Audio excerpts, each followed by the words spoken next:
Sometimes the heart knows what it needs before the mind catches up.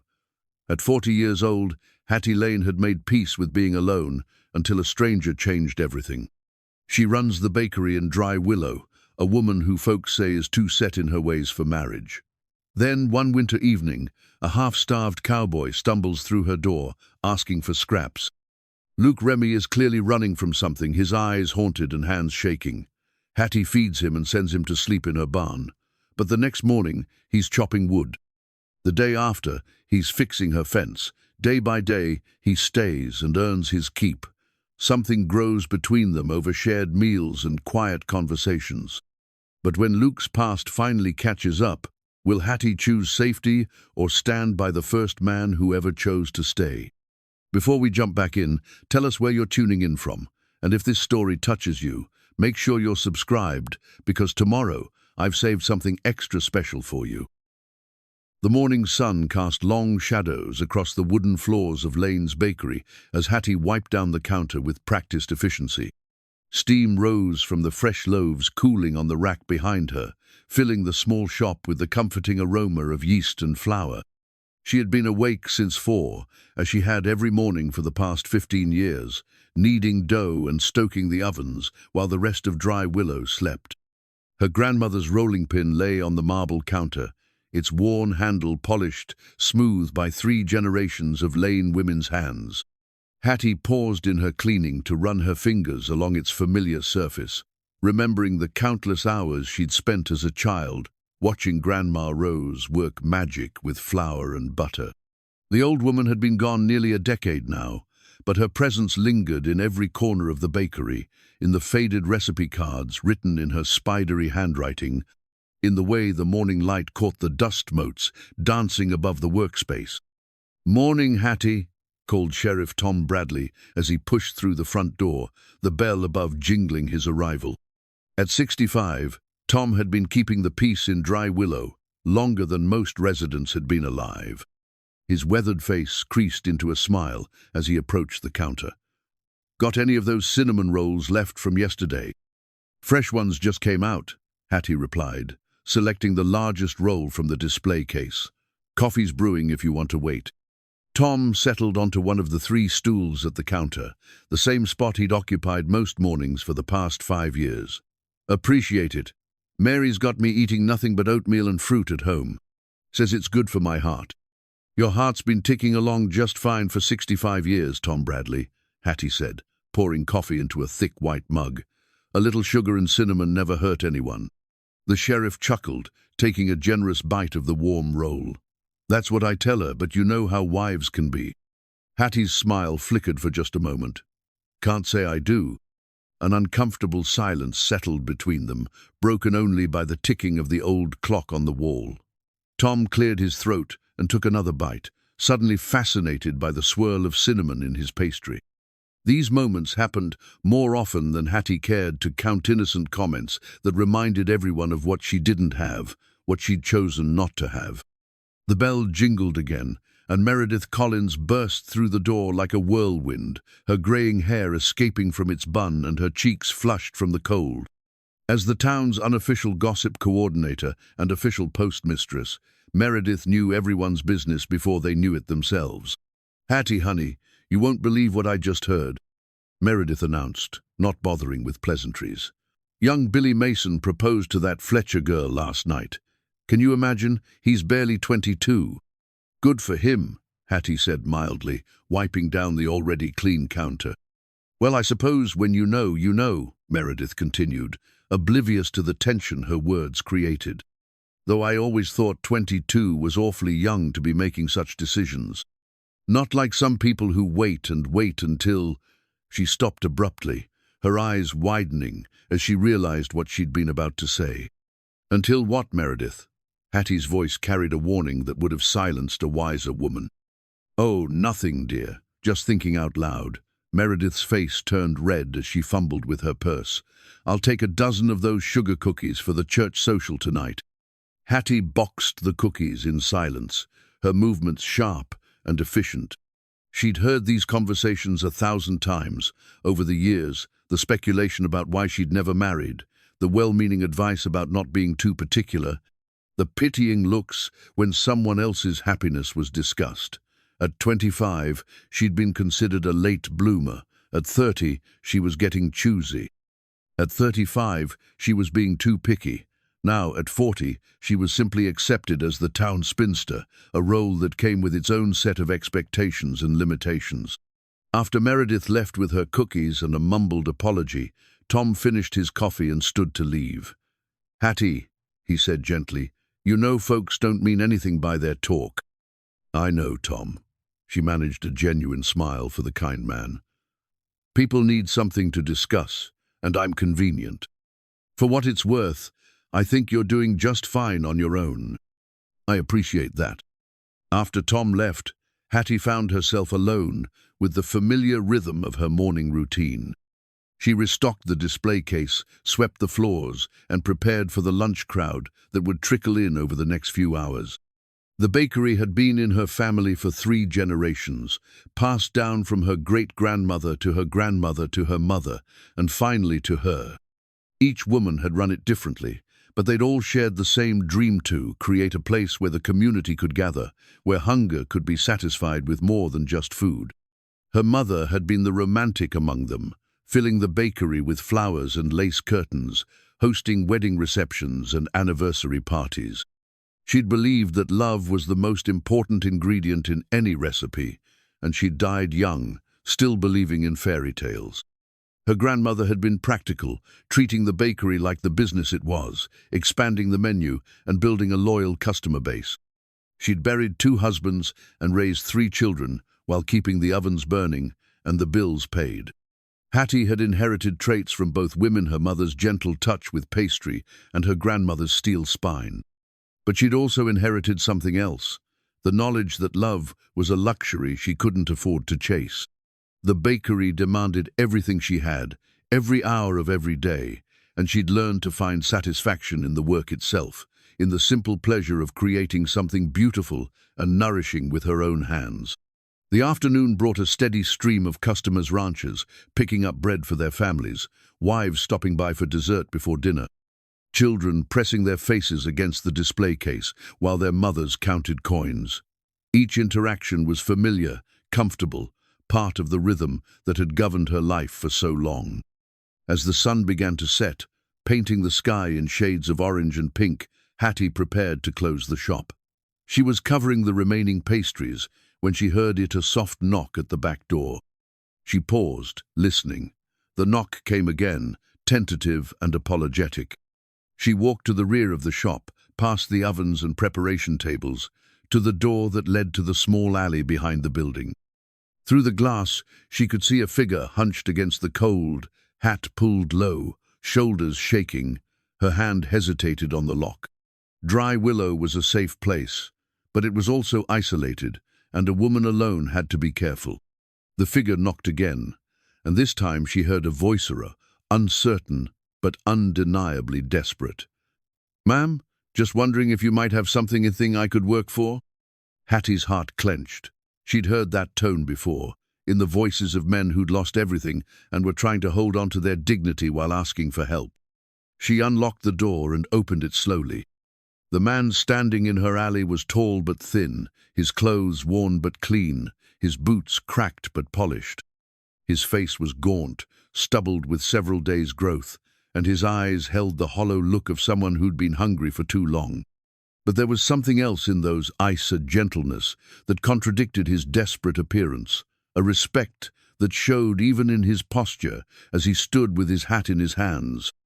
"I'm sorry to bother you, ma'am," he said, his voice barely above a whisper. "I know you're closing, but 2 haven't eaten in 2 days, and I saw the light, and I thought maybe if you had anything left over, something you were going to throw away." Hattie studied his face, noting the way his hands trembled slightly, the careful way he spoke, as if each word cost him something. "What's your name?" "Luke," he replied. "Luke Remy." "Well, Luke Remy, when's the last time you had a proper meal?" His Adam's apple bobbed as he swallowed hard. "Been a while, ma'am." Hattie stepped back and gestured for him to enter. "Come in out of the cold." Luke hesitated at the threshold, his eyes darting around the alley as if he expected someone to emerge from the shadows. I don't want to impose. You're not imposing. I'm offering. He stepped inside, and Hattie got her first good look at him in the warm light of the bakery. He was younger than she'd first thought, maybe 35, with dark hair that needed cutting and green eyes that seemed to take in everything at once.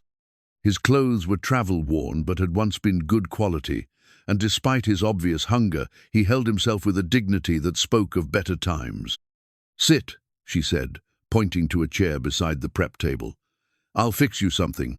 "I can pay," he said quickly, reaching into his pocket and pulling out a few coins. "It's not much, but—" "Put your money away."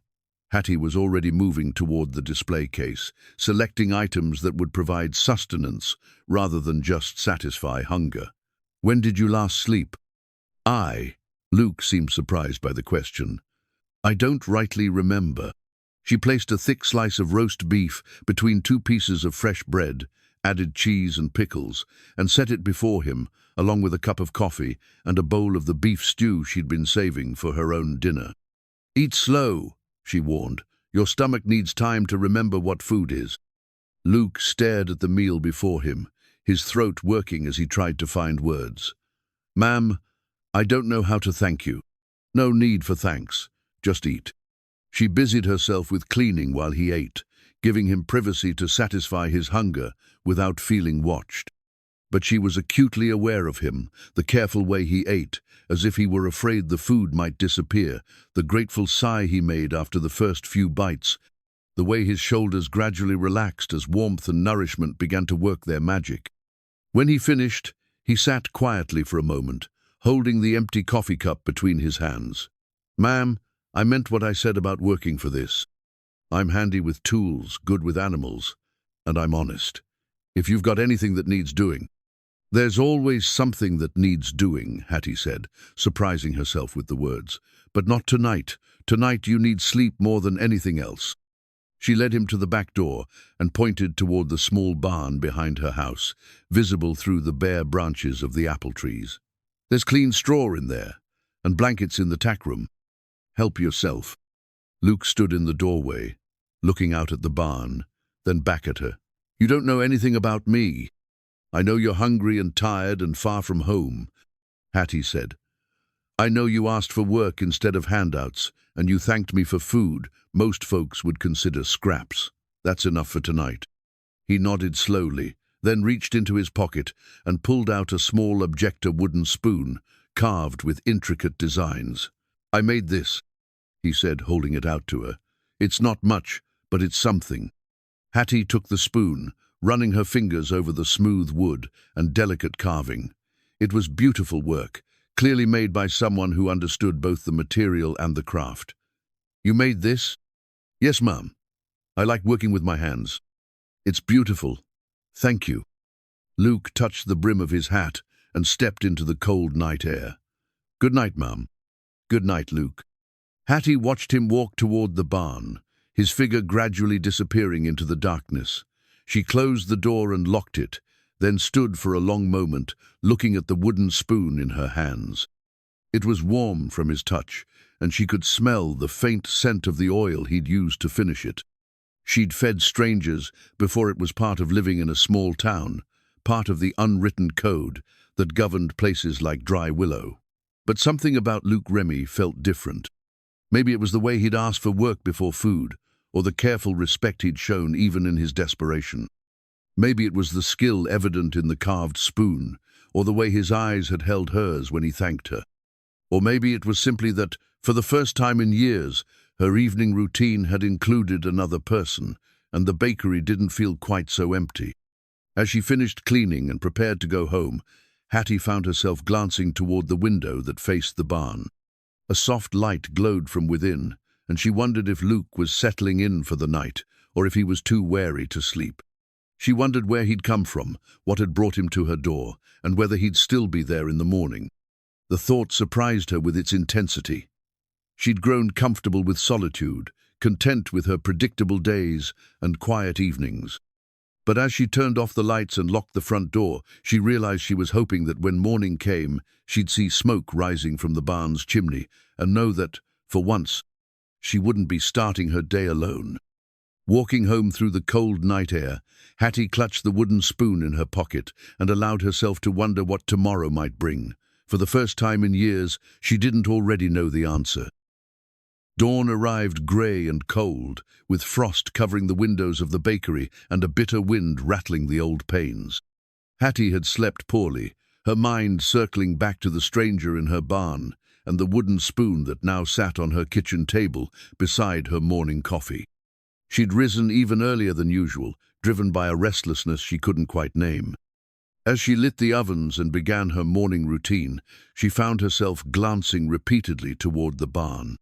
No smoke rose from its chimney, and she wondered if Luke had found the blankets, if he'd been warm enough, if he was even still there. Part of her, the practical part, that had governed her decisions for 40 years shopped, he'd moved on during the night, taking his complications and mysteries with him. But a smaller, quieter part of her hoped for something else entirely. The first loaves were in the oven when she heard the rhythmic sound of wood being split. She paused in her kneading, flour dusting her apron, and listened. The sound came again, steady and purposeful, from the direction of her woodpile. Wiping her hands on her apron, Hattie walked to the window that faced her small house and the barn beyond. There, in the pale morning light, she could see Luke working methodically through her winter wood supply. He'd removed his coat despite the cold, and she could see the controlled strength in his movements as he brought the axe down again and again, splitting the larger pieces into sizes perfect for her stove. Her woodpile had been a source of quiet worry for weeks. The pieces were too large for her to manage easily, and she'd been putting off the task of splitting them, knowing it would take her the better part of a day to accomplish what Luke seemed to be finishing in an hour. She watched him work, noting the practiced way he set each piece, the efficiency of his movements, the growing stack of perfectly split wood. When he paused to wipe sweat from his forehead, she could see his breath steaming in the cold air, and something in her chest tightened with an emotion she couldn't quite identify. Luke must have sensed her watching because he looked up, meeting her eyes through the window. For a moment, they simply regarded each other across the distance. Then he touched his hat brim in greeting and returned to his work. Hattie forced herself to turn away and focus on her baking, but her mind kept drifting to the man outside. She'd offered him shelter for one night, nothing more. There had been no discussion of morning chores or repayment through labor. Yet here he was, working to earn his keep without being asked, showing the kind of integrity that seemed increasingly rare in the world. By the time she opened the bakery, Luke had finished with the wood and moved on to other tasks. She could see him examining the loose boards on her porch, testing the stability of the railing that had been wobbling for months. He worked with the focused attention of a man who understood both the value of honest labor and the importance of doing things properly.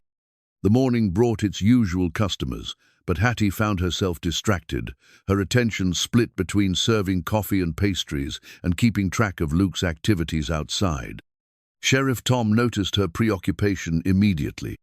"Something got you rattled this morning, Hattie?" he asked, settling onto his usual stool with his coffee. "Not rattled," she replied, perhaps too quickly. "Just busy." Tom followed her gaze to the window, where Luke could be seen carrying boards from behind the barn. "That's a new face. Friend of yours?" "Just someone passing through," Hattie said, refilling Tom's cup. "Needed a place to sleep last night." The sheriff's expression grew more serious. "You know, I don't like the idea of you letting strangers." "He's not dangerous, Tom." The firmness in her own voice surprised her. "He's just had some hard times." "Hard times can make men do desperate things." "He asked for work, not charity, and look at what he's accomplished already." She gestured toward the window, where Luke was now carefully measuring boards for what appeared to be porch repairs. "Does that look like the work of a desperate man?" Tom studied Luke through the window, taking in the methodical approach, the careful attention to detail. "I suppose not. But Hattie, you can't be too careful. This isn't the big city, but we still get our share of drifters and troublemakers." "I know how to take care of myself, Tom Bradley." "I know you do. Just keep your eyes open, all right?"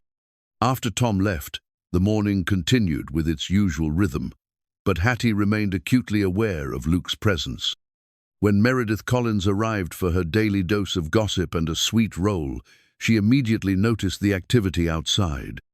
"Well, I never," Meredith said, pressing her face to the window. "Who is that handsome devil working on your porch?" "Just someone helping out," Hattie replied, her jaw tightening slightly. "Helping out?" Meredith's eyebrows shot up. "Hattie Lane, are you telling me you've got a man doing chores around your place?" "I'm telling you I've got someone fixing my porch before it falls down and breaks someone's neck." Meredith studied Luke with the intensity of a scientist examining a new species. "He's got good shoulders on him, and look at the way he handles those tools, like he knows what he's about. Where did you find him?" "I didn't find him anywhere, Meredith. He needed help, and I provided it. End of story." But Meredith was already weaving her own narrative, her eyes bright with the possibility of fresh gossip. "A mysterious stranger working for our Hattie. Why, it's like something out of one of those romance novels Mary Fletcher's always reading." "It's nothing like that," Hattie said firmly. "He's just passing through." "Mm-hmm." Meredith's smile suggested she didn't believe a word of it. "Well, passing through or not, he certainly knows his way around a hammer." "You could do worse, Hattie." "I'm not doing anything, Meredith Collins, except providing temporary shelter to someone in need." "Of course, dear. Of course." Meredith paid for her sweet roll and gathered her purse, clearly eager to spread the news of Hattie's mysterious helper. "I'll just mention to folks that you've got some extra security around the place. You know how people worry about a woman living alone." After Meredith left, Hattie knew it would be only a matter of hours before the entire town knew about Luke. In a place like Dry Willow, news traveled faster than wildfire, and the sight of a strange man working around Hattie Lane's property would be the most interesting development in months. The lunch crowd brought more curious glances and subtle questions. Luke had moved on to repairing the barn door, which had been hanging crooked for the better part of a year. Hattie had grown so accustomed to wrestling with the stubborn door that she'd stopped noticing how much effort it required. Now she watched Luke plane the warped wood and rehang it properly, making it swing smooth and true. When the afternoon lull arrived, Hattie made a decision that surprised even herself. She prepared a plate of food-leftover roast beef, fresh bread, and a generous slice of apple pie and carried it outside. Luke was kneeling beside the barn, examining the foundation stones that had shifted over the winter. He looked up as she approached, his face showing surprise at her presence. "Thought you might be hungry," she said, holding out the plate. "That's very kind, ma'am, but you don't need to." "Sit down and eat," Hattie interrupted. "A man can't work all day on an empty stomach." Luke accepted the plate gratefully and settled onto a wooden crate that served as a makeshift seat. Hattie found herself lingering, studying his work on the porch with genuine appreciation. "You've done more in one morning than I've managed in 6 months," she observed. "Just basic maintenance," Luke replied between bites. "But basic maintenance left undone becomes major problems down the road. You seem to know a lot about carpentry."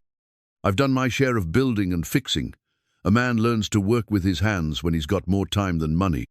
Hattie noticed the careful way he phrased things, never quite revealing where he'd learned his skills or what circumstances had brought him to her door. "Where are you headed?" she asked. Luke paused in his eating, his green eyes growing distant. "Wherever the road takes me, I suppose." "That's not much of a plan."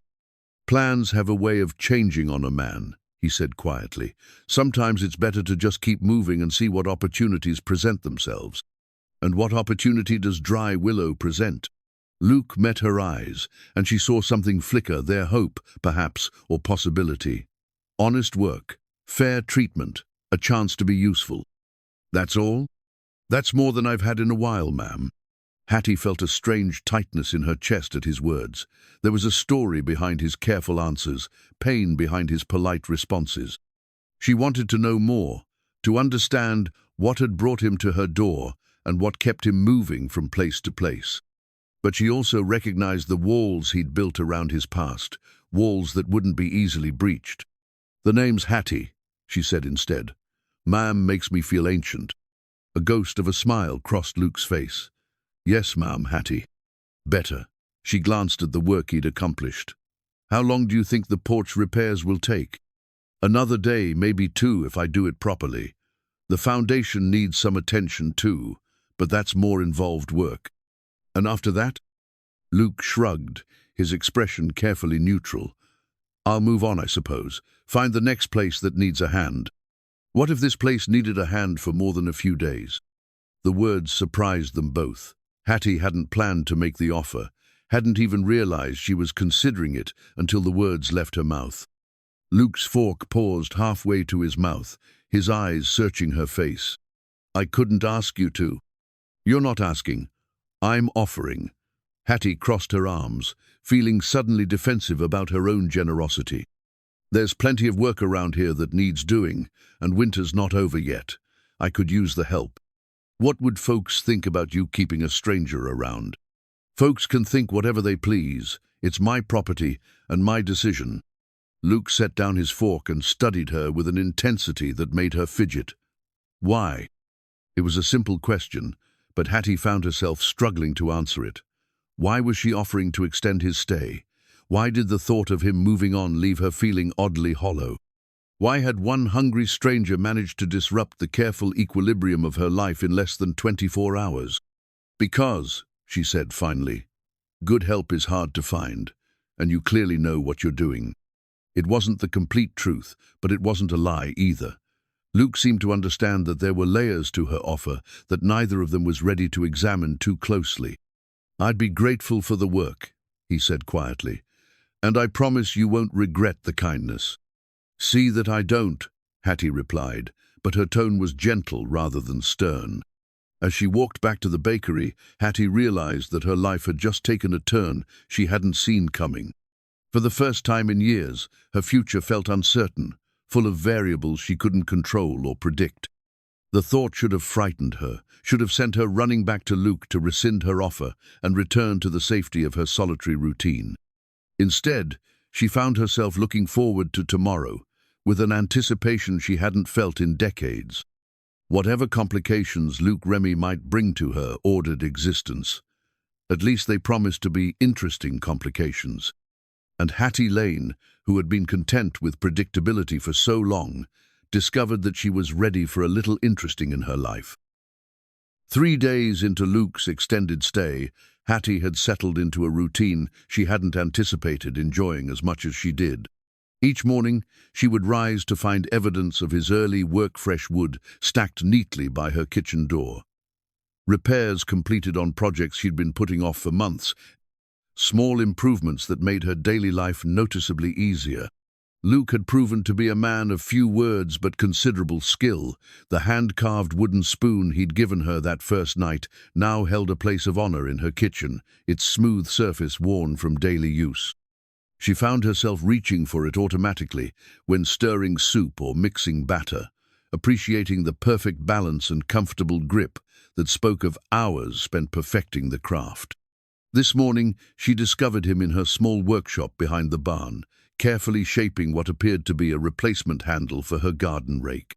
The old one had cracked weeks ago, and she'd been making do with the splintered wood wrapped in cloth. Luke worked with methodical precision, testing the fit and adjusting the angle until it matched her grip perfectly. You don't miss much, Hattie observed from the doorway. Luke looked up from his work, a faint flush coloring his lean cheeks. Noticed you favoring your left hand when you used that rake yesterday. Figured the handle was giving you trouble. Most people would have just mentioned it. Seemed easier to fix it than to talk about it. There was something in his quiet response that touched her more deeply than elaborate gestures might have.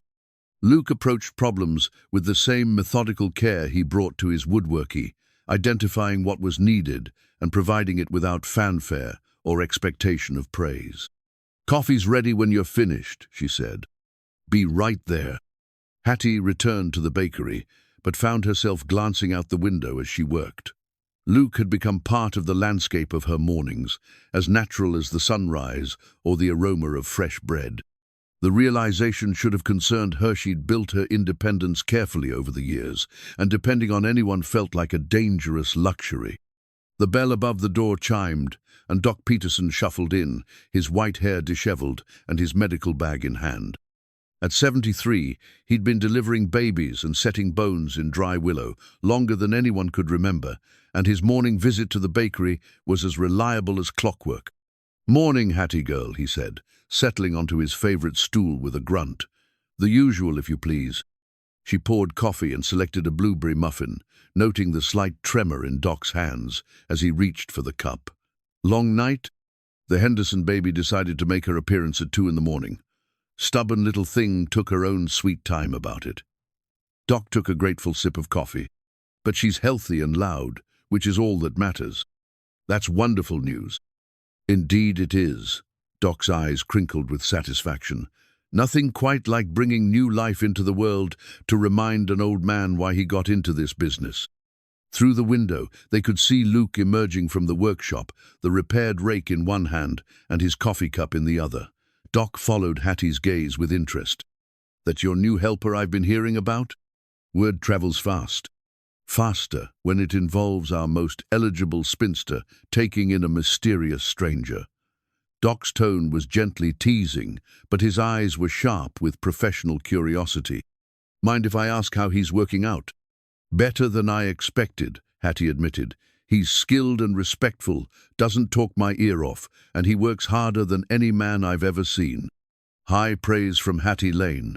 Doc studied Luke through the window, taking in the efficient way he moved, the careful attention he paid to his tasks. "What's his story?" "He hasn't shared much. Says he's been traveling, looking for work." "And you're comfortable with that level of mystery?" Hattie considered the question seriously. "I suppose I am. Sometimes a person's actions speak louder than their history." "True enough.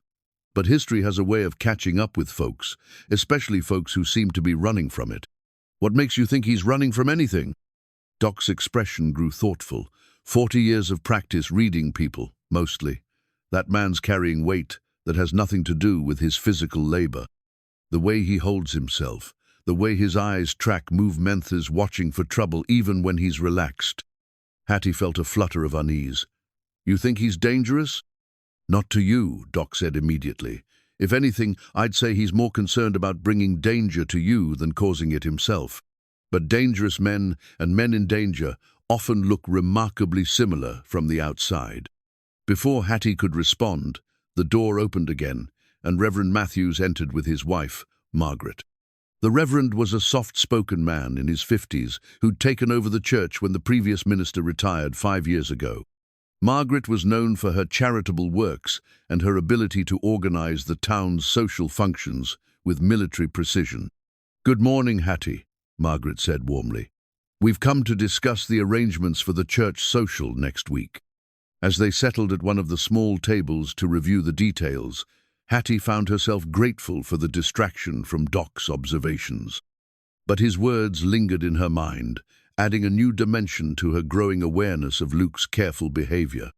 The planning session stretched longer than usual, partly because Margaret was particularly thorough, but mostly because every few minutes someone would glance out the window and comment on Luke's work. He'd moved on to examining the bakery's front steps, testing each board for stability and making notes on a piece of paper. "He certainly seems industrious," Reverend Matthews observed.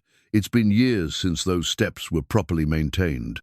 "Where did you say he was from?" Margaret asked, her tone carefully casual. "I didn't say," Hattie replied, "because he hasn't told me."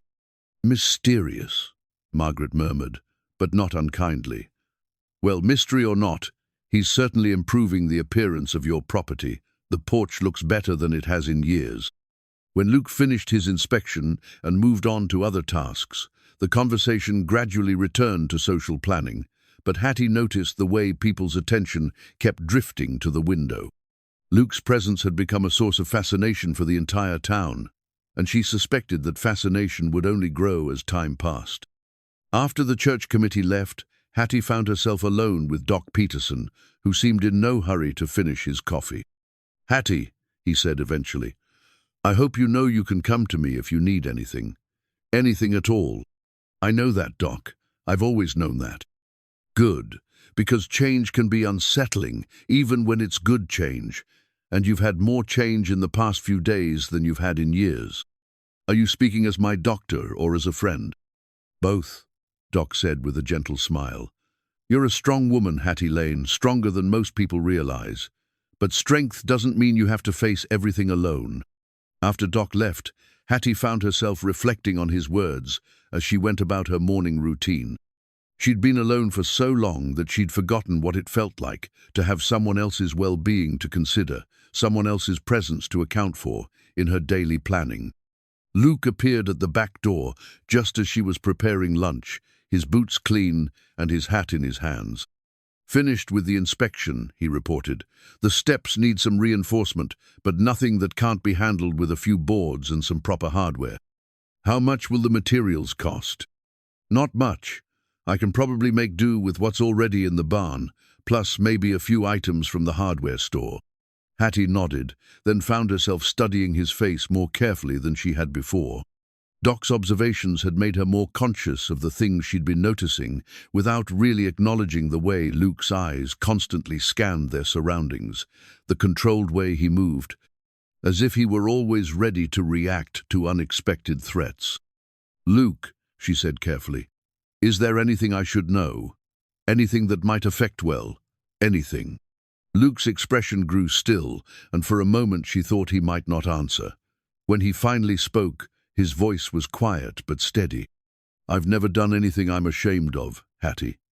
But I've seen things and been places that changed me. Sometimes that kind of change follows a man around. What kind of change? The kind that makes it hard to settle in one place for very long. It wasn't a complete answer, but it was more than he'd shared before. Hattie sensed that pushing for more details would only cause him to withdraw further. Well, she said finally, for now, you're settled here, and that's enough. Luke's shoulders relaxed slightly, and something in his expression softened. Thank you. For what? For not asking questions I'm not ready to answer. Everyone's entitled to their privacy, Luke, even people who find themselves in need of help. He nodded, then seemed to gather himself. I'll head to the hardware store after lunch, if that's all right. Should have your steps fixed by the end of the week. Take whatever time you need. As Luke headed toward town, Hattie realized that her feelings about his mysterious past were more complicated than she'd expected. Part of her wanted to know everything where he'd come from, what he'd done, what he was running from or toward. But another part of her appreciated the way he'd answered her question without really answering it, giving her enough information to feel secure without burdening her with details she might not want to carry. For now, it was enough to know that he was here, that he was honest in his work and gentle in his manner, and that for the first time in years, she looked forward to each new day with something approaching excitement. Whatever Remy's story might be, she was becoming increasingly certain that she wanted to be part of whatever chapter came next. A week had passed since Luke's arrival, and the rhythm of their shared routine had settled into something that felt almost natural. Hattie found herself rising each morning with an anticipation she hadn't experienced in years, knowing that when she looked out her kitchen window, she'd see evidence of Luke's quiet presence, smoke rising from the barn's chimney, neat stacks of completed work, small improvements that made her daily life immeasurably easier. This particular morning brought an unexpected discovery. As she prepared to start her baking, Hattie noticed a small wooden box sitting on her back porch, clearly handmade and polished to a warm shine. Inside, nestled in wood shavings, was a set of measuring spoons carved from what appeared to be the same wood as the spoon Luke had given her that first night. Each spoon was perfectly proportioned and smooth as silk, with delicate designs carved around the handles. A folded piece of paper lay beneath them, and Hattie's hands trembled slightly as she opened it. For someone who measures her kindness as carefully as her flour, the note read in Luke's careful script, "Thank you for giving a stranger a place to belong, even if it's just for a while." Hattie stood in her kitchen doorway, holding the spoons and feeling something shift inside her chest. The gift was beautiful, but it was the sentiment behind it that moved her most. Luke had noticed her careful attention to her baking, her precision with measurements, her pride in creating something perfect every time. More than that, he'd taken the time to craft something specifically for her, something that acknowledged not just her needs but her nature. She was still examining the spoons when Luke appeared around the corner of the barn, a steaming cup of coffee in his hands and a slightly uncertain expression on his face. "Morning," he said, his eyes flicking to the box in her hands. "I hope you don't mind. I found some good hardwood in the barn and I thought—" "They're beautiful," Hattie interrupted, her voice softer than usual. "Luke, they're absolutely beautiful." Relief flickered across his features. "I noticed your old ones were wearing thin. Figured you could use some new ones. You noticed my measuring spoons?" A faint flush colored his cheeks. "I notice a lot of things about your work. You take pride in what you do. It shows in everything you make." There was something in his tone that made Hattie look at him more carefully.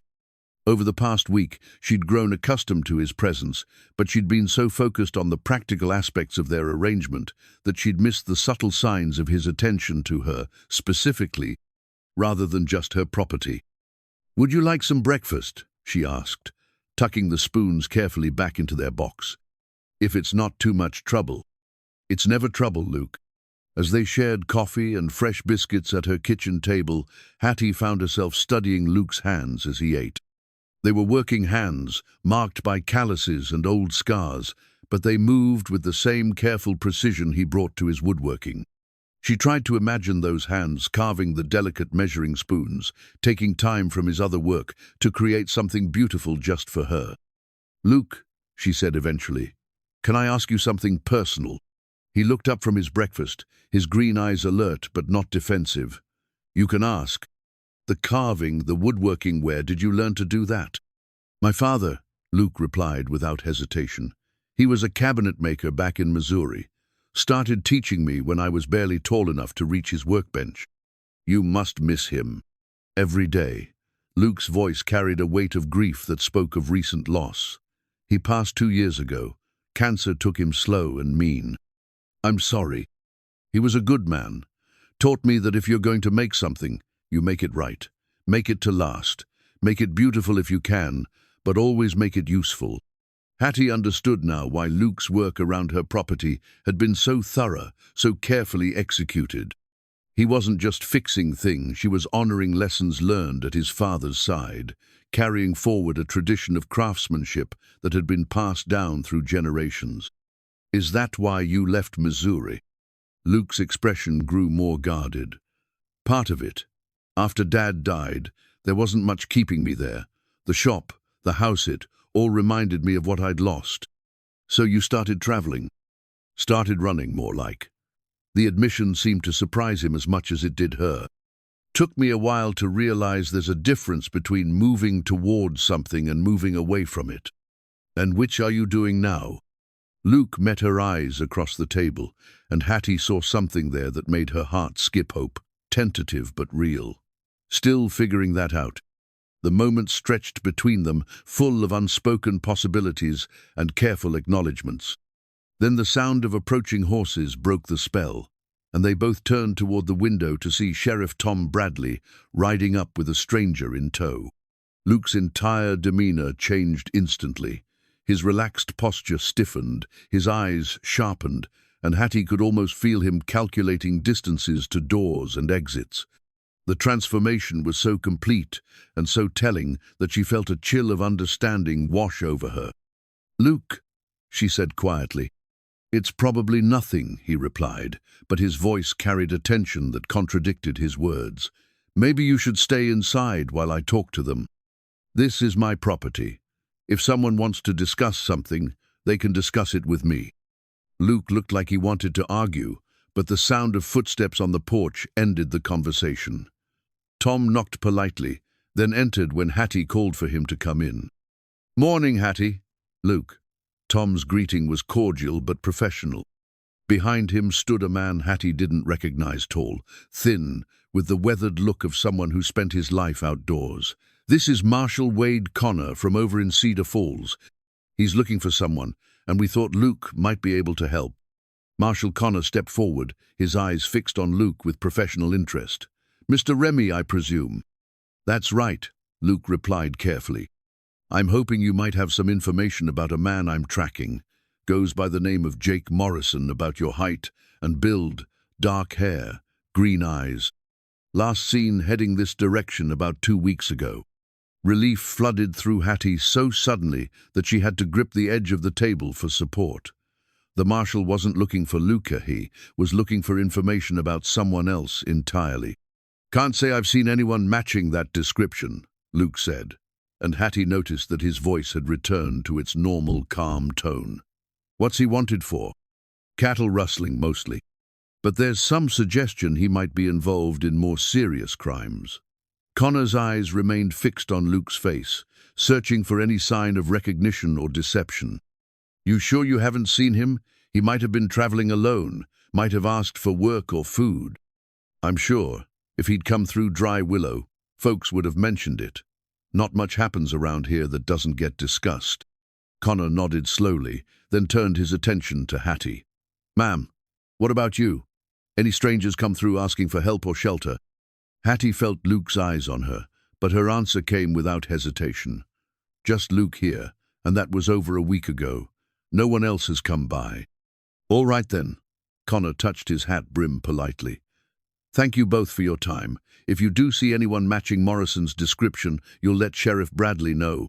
"Of course," Hattie replied. After the two men left, the kitchen fell into a silence that felt heavy with unspoken questions. Luke sat perfectly still, his hands wrapped around his coffee cup, his eyes focused on something only he could see. "Luke," Hattie said gently. "Thank you," he said without looking up. "For what?" "For not asking questions you probably should ask." Hattie considered her response carefully.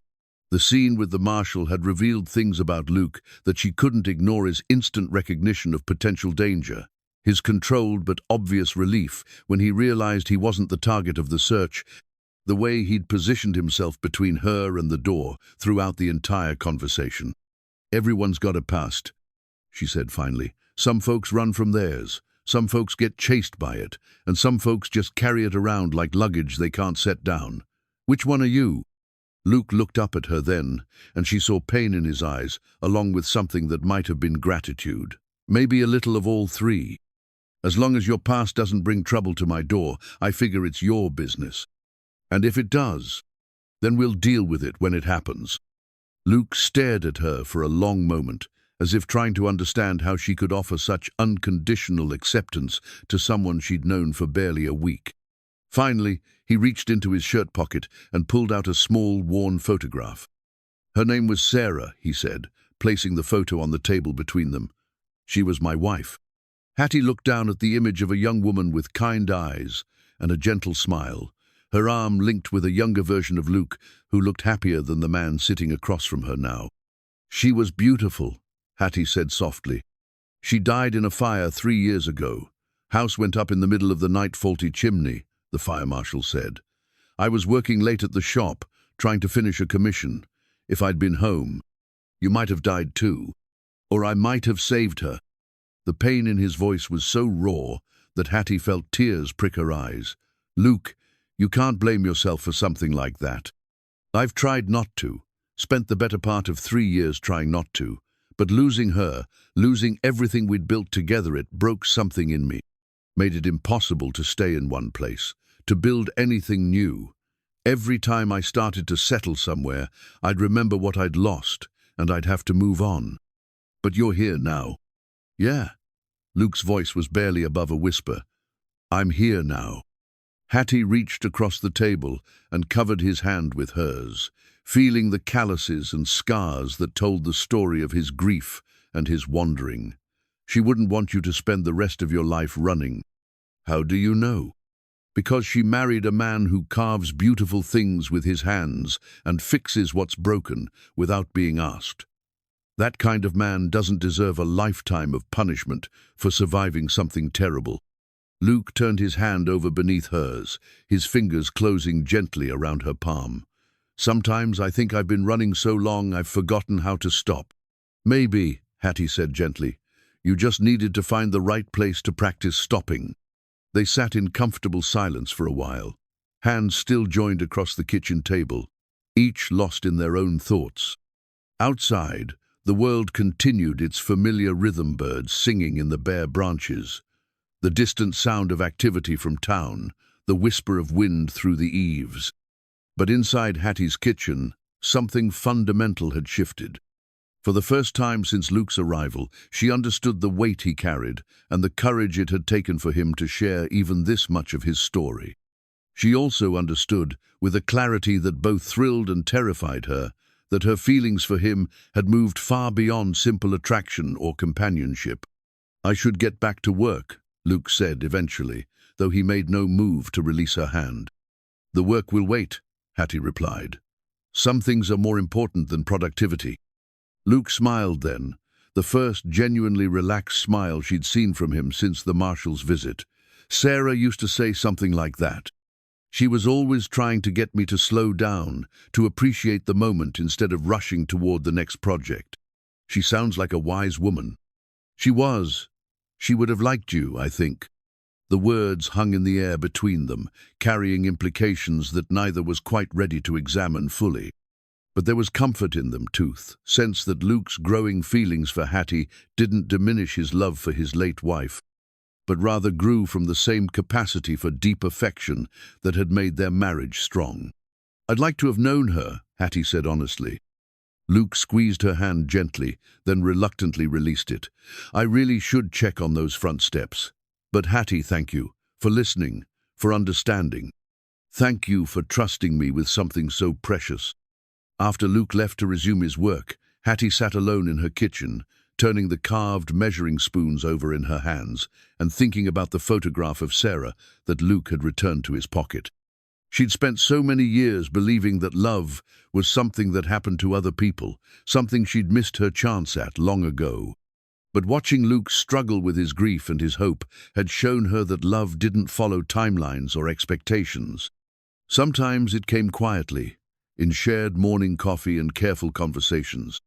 Sometimes it grew from kindness offered and accepted, from the simple pleasure of having someone to care for and someone who cared in return. And sometimes, Hattie realized, it was patient enough to wait for two broken people to heal enough to risk opening their hearts again. She spent the rest of the morning using Luke's new measuring spoons to prepare bread for the lunch crowd, marveling at their perfect balance and smooth finish. Each time she picked one up, she was reminded of the hands that had shaped it, the care that had gone into its creation, and the thought that had prompted its making. By afternoon, word of the marshal's visit had spread through town with the usual efficiency of small-town gossip. Hattie fielded a dozen carefully worded questions about the mysterious man Marshal Connor was seeking, and she answered each one with the same truth: she hadn't seen anyone matching Jake Morrison's description. What she didn't mention was how the visit had affected Luke, or the conversation that had followed. Some things, she was learning, were too precious to share with curious neighbors. As closing time approached, Hattie found herself looking forward to the evening with an anticipation that had become familiar over the past week. Luke had taken to joining her for dinner most nights, and their conversations had grown gradually more personal, more comfortable.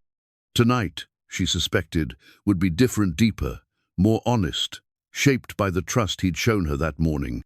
She was cleaning the display cases when she noticed Luke standing in the doorway, his hat in his hands, and an expression of uncertain hope on his face. "I was wondering," he said, "if you'd like some company for dinner tonight. I picked up some fresh vegetables in town. Thought maybe I could cook for you for a change." "I'd like that very much," Hattie replied, and meant it completely. As they walked together toward her house, the last light of day painting the sky in shades of rose and gold, Hattie realized that her life had become something she no longer recognized. Fuller, warmer, touched by possibilities she'd stopped believing in years ago. Whatever tomorrow might bring, whatever challenges Luke's past might eventually present, tonight she would sit across from him at her kitchen table and let herself imagine a future that included both of them. For a woman who'd spent 40 years believing she was destined for solitude, it felt like the most radical act of faith she'd ever committed. 2 weeks had passed since Marshal Connor's visit, and life in Dry Willow had settled into a new rhythm that included Remy as a permanent fixture. Hattie found herself marveling at how quickly the extraordinary could become, Ordinary how having someone to share coffee with each morning and conversation with each evening had transformed from a remarkable novelty into something that felt as natural as breathing. Luke had finished the repairs to her property and moved on to improvements that went far beyond mere maintenance. The front steps were now solid and level, the porch railing steady enough to lean against, and the barn door swung smooth and true. But it was the smaller touches that revealed the depth of his attention, the way he'd adjusted the height of her workbench to better suit her frame. The custom-built shelving that maximized storage in the bakery's limited space, the careful restoration of her grandmother's old rocking chair that had been relegated to the barn for years. This morning brought an unexpected visitor in the form of a dusty rider who pulled up outside the bakery just as Hattie was arranging the day's offerings in the display case. The man was young, maybe 25, with the lean build and weathered complexion of someone who spent his life on horseback. He dismounted with the fluid grace of an experienced rider, but there was something in his movements that suggested urgency beneath the casual exterior. "Morning, ma'am," he said as he entered the bakery, touching his hat brim politely. "I'm looking for a man named Luke Remy. Been told he might be in these parts." Hattie felt a familiar chill of apprehension, but kept her voice steady. "Who's asking?" "Name's Billy Carpenter. Luke and I worked together down in Texas about 6 months back. I've got some news he needs to hear." Through the window, Hattie could see Luke working on the roof of her small storage shed, replacing shingles damaged by the winter wind. He was focused on his task, unaware of the visitor who'd come looking for him. "What kind of news?" Hattie asked carefully. Billy's expression grew serious. "The kind that's best delivered in person, if you don't mind my saying so." There was something in the young man's manner that suggested he wasn't a threat concern rather than menace, urgency rather than malice. Still, Hattie found herself reluctant to simply point him toward Luke without understanding more about his purpose. "I'll get him," she said finally. "You can wait here." She stepped onto the porch and called Luke's name, gesturing for him to come down when he looked in her direction. As he climbed down from the roof and approached the bakery, Hattie noticed the way his posture changed when he saw the strange horse tied outside subtle but unmistakable signs of alertness and caution. "Someone here to see you," Hattie said quietly as Luke reached the porch. "Says his name is Billy Carpenter." Luke's reaction was immediate and telling relief mixed with genuine pleasure, the tension leaving his shoulders as recognition dawned. "Billy, what in blazes is he doing here?" "You know him?" "Worked with him on the Morrison Ranch in Texas. Good man, honest worker." Luke's expression grew more serious. "But he's a long way from home. Must be something important." They entered the bakery together, and Billy's face broke into a broad grin when he saw Luke. "Well, I'll be damned. Luke Remy, you're a hard man to track down." "Billy Carpenter." Luke extended his hand, and the two men shook with obvious affection. "What brings you all the way to Kansas?" "You do, actually." Billy's expression sobered. "I've got news about that business with the Morrison Ranch. News you need to hear." Luke's entire demeanor shifted, becoming guarded and tense. "What kind of news?" "The kind that clears your name completely." Billy glanced at Hattie, then back at Luke. "Maybe we should talk privately." "Hattie's trustworthy," Luke said without hesitation. "Whatever you have to say, you can say it in front of her." Billy nodded, seeming to accept Luke's judgment. "All right then. Remember that missing cattle situation?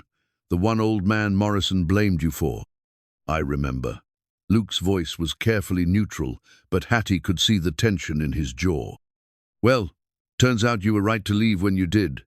Morrison's own foreman was behind the whole thing, Tom Bradley. Not the sheriff here, but Morrison's foreman with the same name. Been selling cattle on the side for months, using the books to cover his tracks. When Morrison started getting suspicious, Bradley pointed the finger at you." Luke leaned against the counter, absorbing this information with visible effort. "How do you know this?" "Bradley got drunk in town last week and started bragging about how clever he'd been. Wrong crowd to brag to, as it turned out. Word got back to Morrison, and when he confronted Bradley, the man confessed to everything. Morrison's been trying to find you ever since, wants to apologize and offer you your job back." The silence that followed was profound. Hattie watched Luke process this revelation, saw the way years of carried guilt and self-doubt began to crumble under the weight of vindication. "He wants me back?" Luke asked quietly. "More than that, he's offering you Bradley's job foreman position with a substantial increase in pay and a house on the property. Says he should have trusted his instincts about you from the beginning." Luke ran a hand through his hair, clearly struggling to absorb the magnitude of what Billy was telling him. "I don't understand. Why didn't he investigate more thoroughly before accusing me? You know, Morrison, proud man, doesn't like admitting he's wrong. But losing those cattle hit him hard financially, and Bradley was real convincing with his accusations. Made it seem like you'd been planning the theft for months." Hattie felt something cold settle in her stomach as she watched Luke grapple with this unexpected opportunity. The foreman position Billy described represented everything Luke had lost when he'd been forced to leave Texas steady work, financial security, a place to belong. It was vindication of his character and an opportunity to rebuild the stable life he'd been seeking for so long. "There's more," Billy continued. "Morrison's daughter, Rebecca, she never believed you were guilty. She's been asking about you, wondering if you'll come back." The mention of Rebecca Morrison hit Hattie like a physical blow. She tried to keep her expression neutral, but something must have shown on her face because Luke glanced at her with a look of sudden understanding. "Rebecca's a friend," Luke said carefully, his eyes still on Hattie. "Nothing more than that." "Maybe," Billy said with a knowing grin, "but she sure was interested in where you'd gone and whether you'd be coming back. Pretty girl like that, with her father offering you the foreman jobman, could do a lot worse." Luke's jaw tightened almost imperceptibly. "Like I said, Rebecca's a friend. I'm not looking to complicate that." Billy seemed to sense the undercurrents in the conversation and shifted to safer ground. "Well, regardless of personal matters, the job offer stands. Morrison's prepared to pay you for the time you lost, plus give you a signing bonus. It's a good opportunity, Luke. The kind that doesn't come along often." "When does he need an answer?" Luke asked. "Soon as possible. He's got cattle to move and operations to reorganize. But he understands if you need some time to think about it." After Billy left with promises to stay in touch, and Luke's assurance that he'd consider the offer carefully, the bakery fell into an uncomfortable silence. Hattie busied herself with unnecessary tasks, wiping down already clean surfaces and rearranging items that didn't need rearranging, while Luke stood motionless by the window. "It's a good opportunity," Hattie said finally, hating how forced her voice sounded. "Yes," Luke replied quietly, "it is. Foreman's position, house included, that's quite an offer." "Hattie, and this Rebecca sounds lovely." Luke turned from the window to face her, his expression pained. "Stop." "Stop what? I'm just pointing out that you've been offered everything you've been looking for. Steady work, a place to belong, vindication of your character. That's not everything I've been looking for." The words hung between them, loaded with meaning that neither was quite ready to address directly. Hattie felt tears prick her eyes and turned away, pretending to focus on the cash register. "Don't make this harder than it has to be," she said softly. "Harder than what has to be. Than your decision to leave." Luke was quiet for a long moment, and when he spoke, his voice carried a weight of emotion that made Hattie's heart clench. "What if I don't want to leave?" "Then you'd be a fool."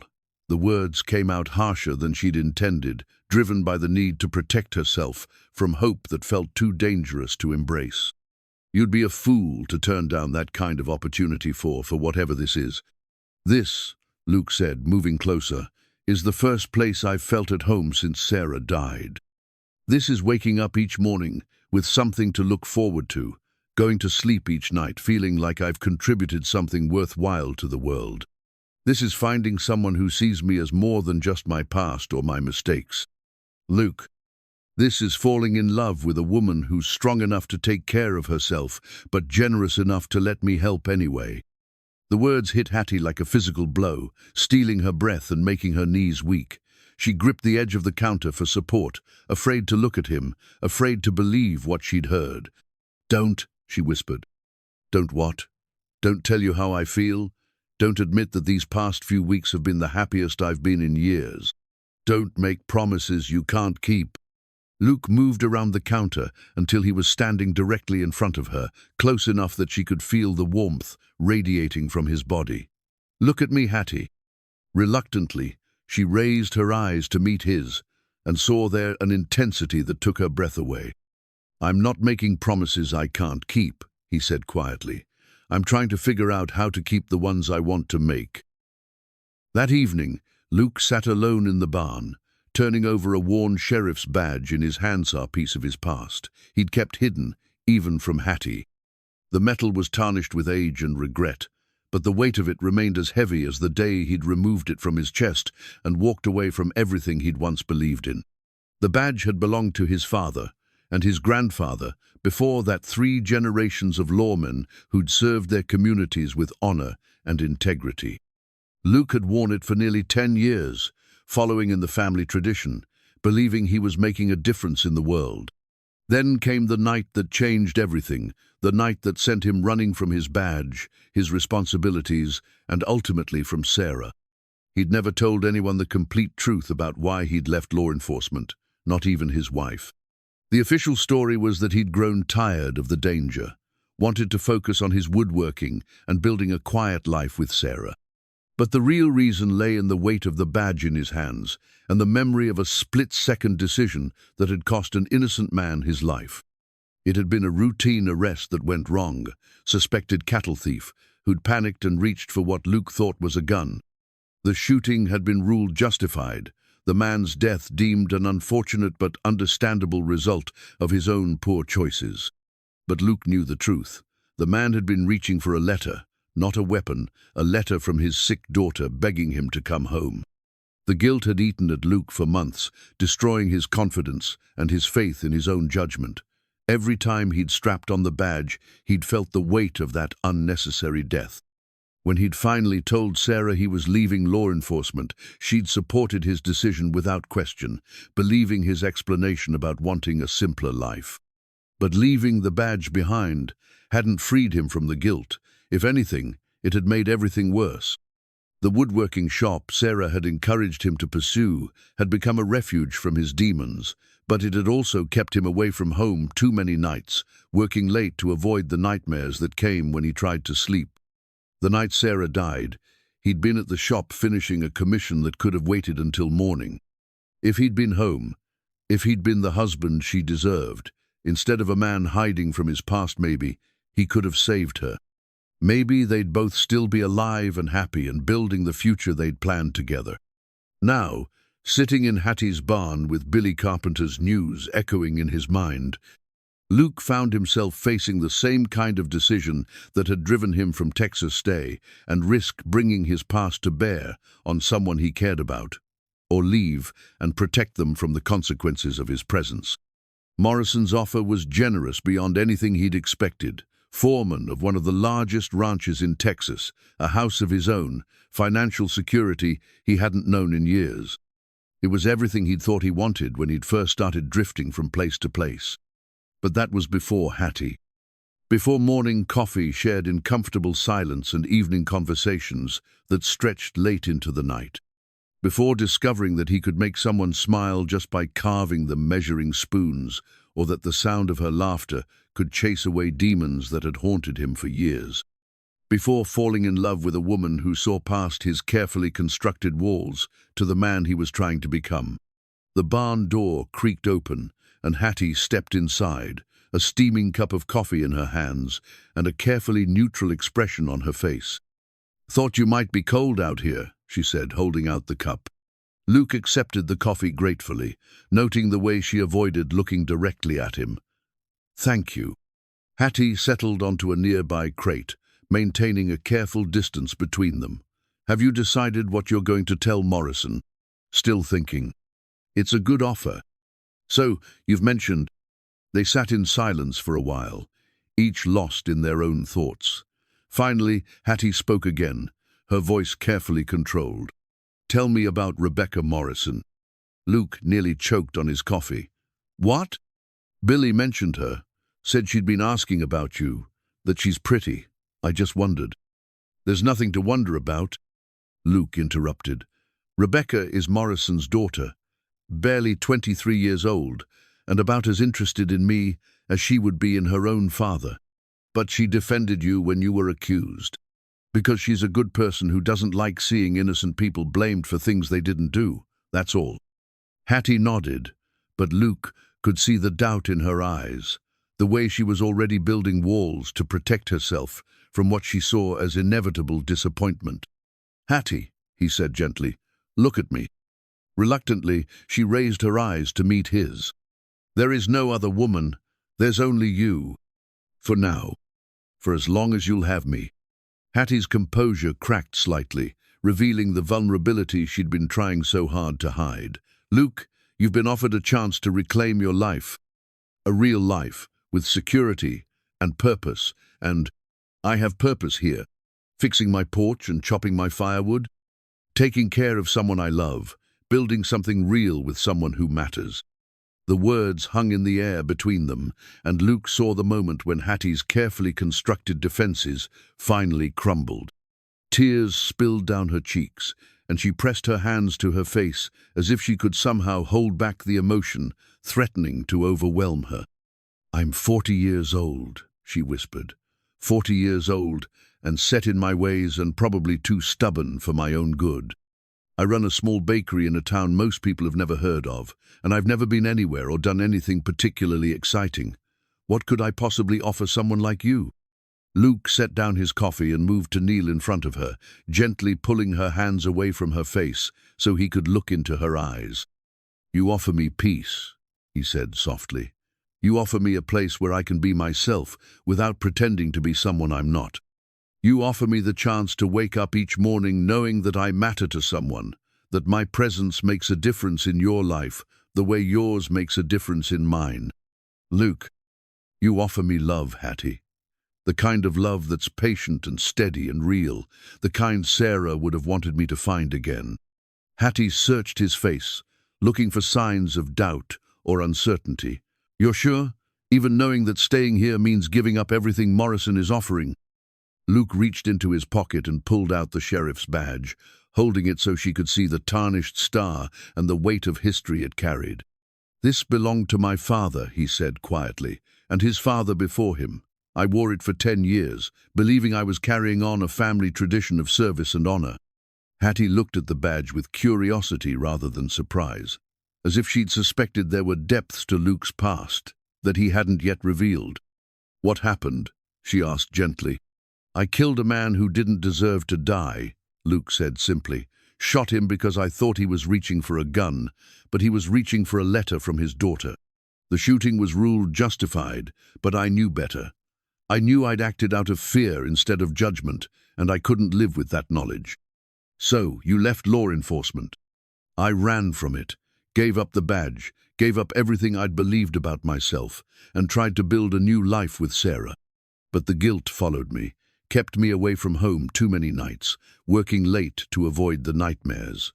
The night she died, I was at the shop when I should have been with her. Hattie reached out and covered his hands with hers, her touch gentle and accepting.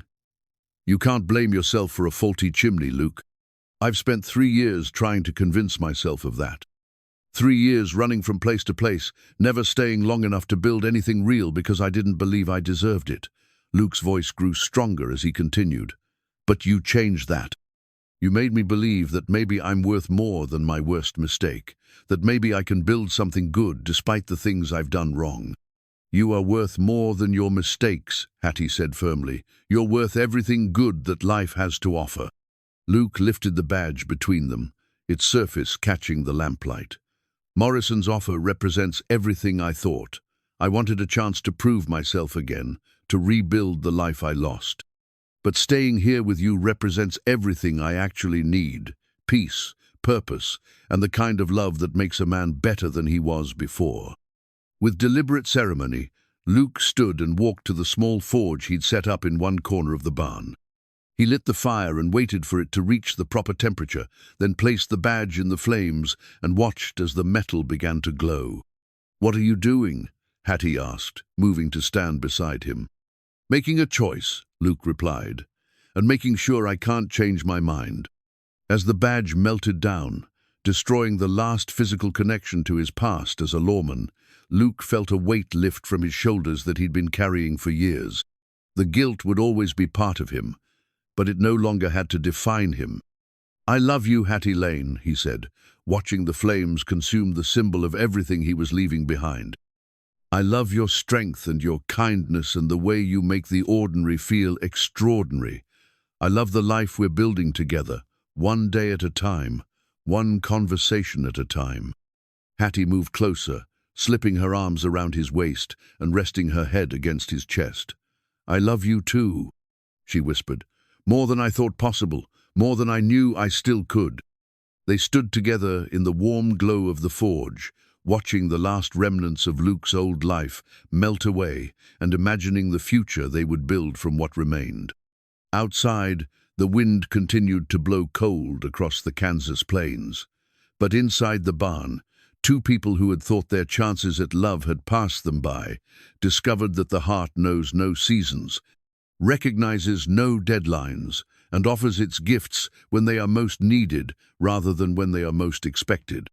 When the fire finally died down, Luke and Hattie walked hand in hand toward the house, their future stretching before them like an unwritten story, full of possibility and promise.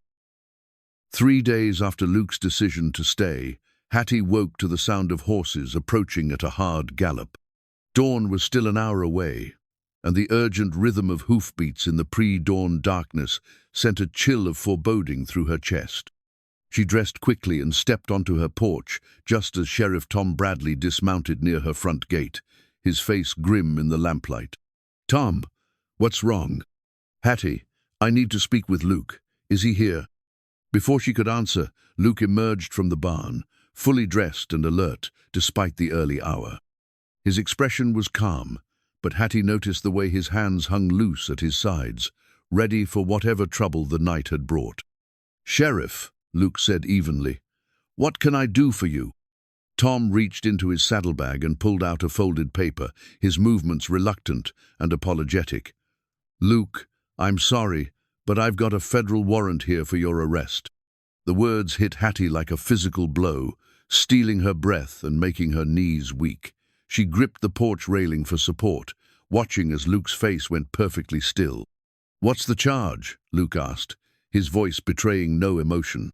"Murder in the first degree, death of one Jacob Morrison, not our Morrison, but a different man entirely. Says here you shot him during a cattle rustling operation in Colorado 3 years ago." "That's impossible," Hattie said, finding her voice. "Luke was never in Colorado 3 years ago. He was in Missouri, dealing with his father's death and—" "It's all right, Hattie," Luke said quietly, never taking his eyes off the sheriff. "Tom, can I see that warrant?" Tom handed over the paper with obvious reluctance. Luke examined it carefully, his expression growing more troubled with each line he read. "This is very detailed," Luke observed. "Specific dates, locations, even witness descriptions. Someone went to a lot of trouble to build this case." "Luke," Hattie said urgently, "tell him it's not true. Tell him you've never been to Colorado." Luke folded the warrant carefully and handed it back to Tom. "I've never been to Colorado in my life, but someone clearly wants people to believe I have." "Who would do such a thing?" Hattie demanded. "Someone with a good reason to want me gone," Luke replied, his tone thoughtful rather than panicked. "Someone who knows enough about my past to make the charges sound believable." Tom shifted uncomfortably, clearly unhappy with his role in the proceedings. "Luke, you know I don't want to do this, but I don't have a choice. Federal warrant trumps local authority." "I understand." Luke's acceptance was so calm that it frightened Hattie more than panic would have. "When do I need to come with you?" "Now, there's a U.S. Marshal waiting in town to escort you to Colorado for trial." "No," Hattie said fiercely. "This is ridiculous. Luke hasn't done anything wrong. Someone is obviously trying to frame him." "Maybe so," Tom said gently. "But that's for a judge and jury to decide. My job is just to execute the warrant." Luke moved toward the barn, and Tom's hand instinctively moved toward his gun. "Where are you going?" "To get my things," Luke replied calmly, "and to saddle my horse, unless you plan to drag me to Colorado on foot." "Luke, no," Hattie called after him. "Don't make this easy for them. Fight this." "How?" Luke paused at the barn door, his expression pained but resigned. "Run away and prove their point? Resist arrest and give them more charges to hang around my neck? Stay and fight the charges legally. Get a lawyer. Demand proof. With what money?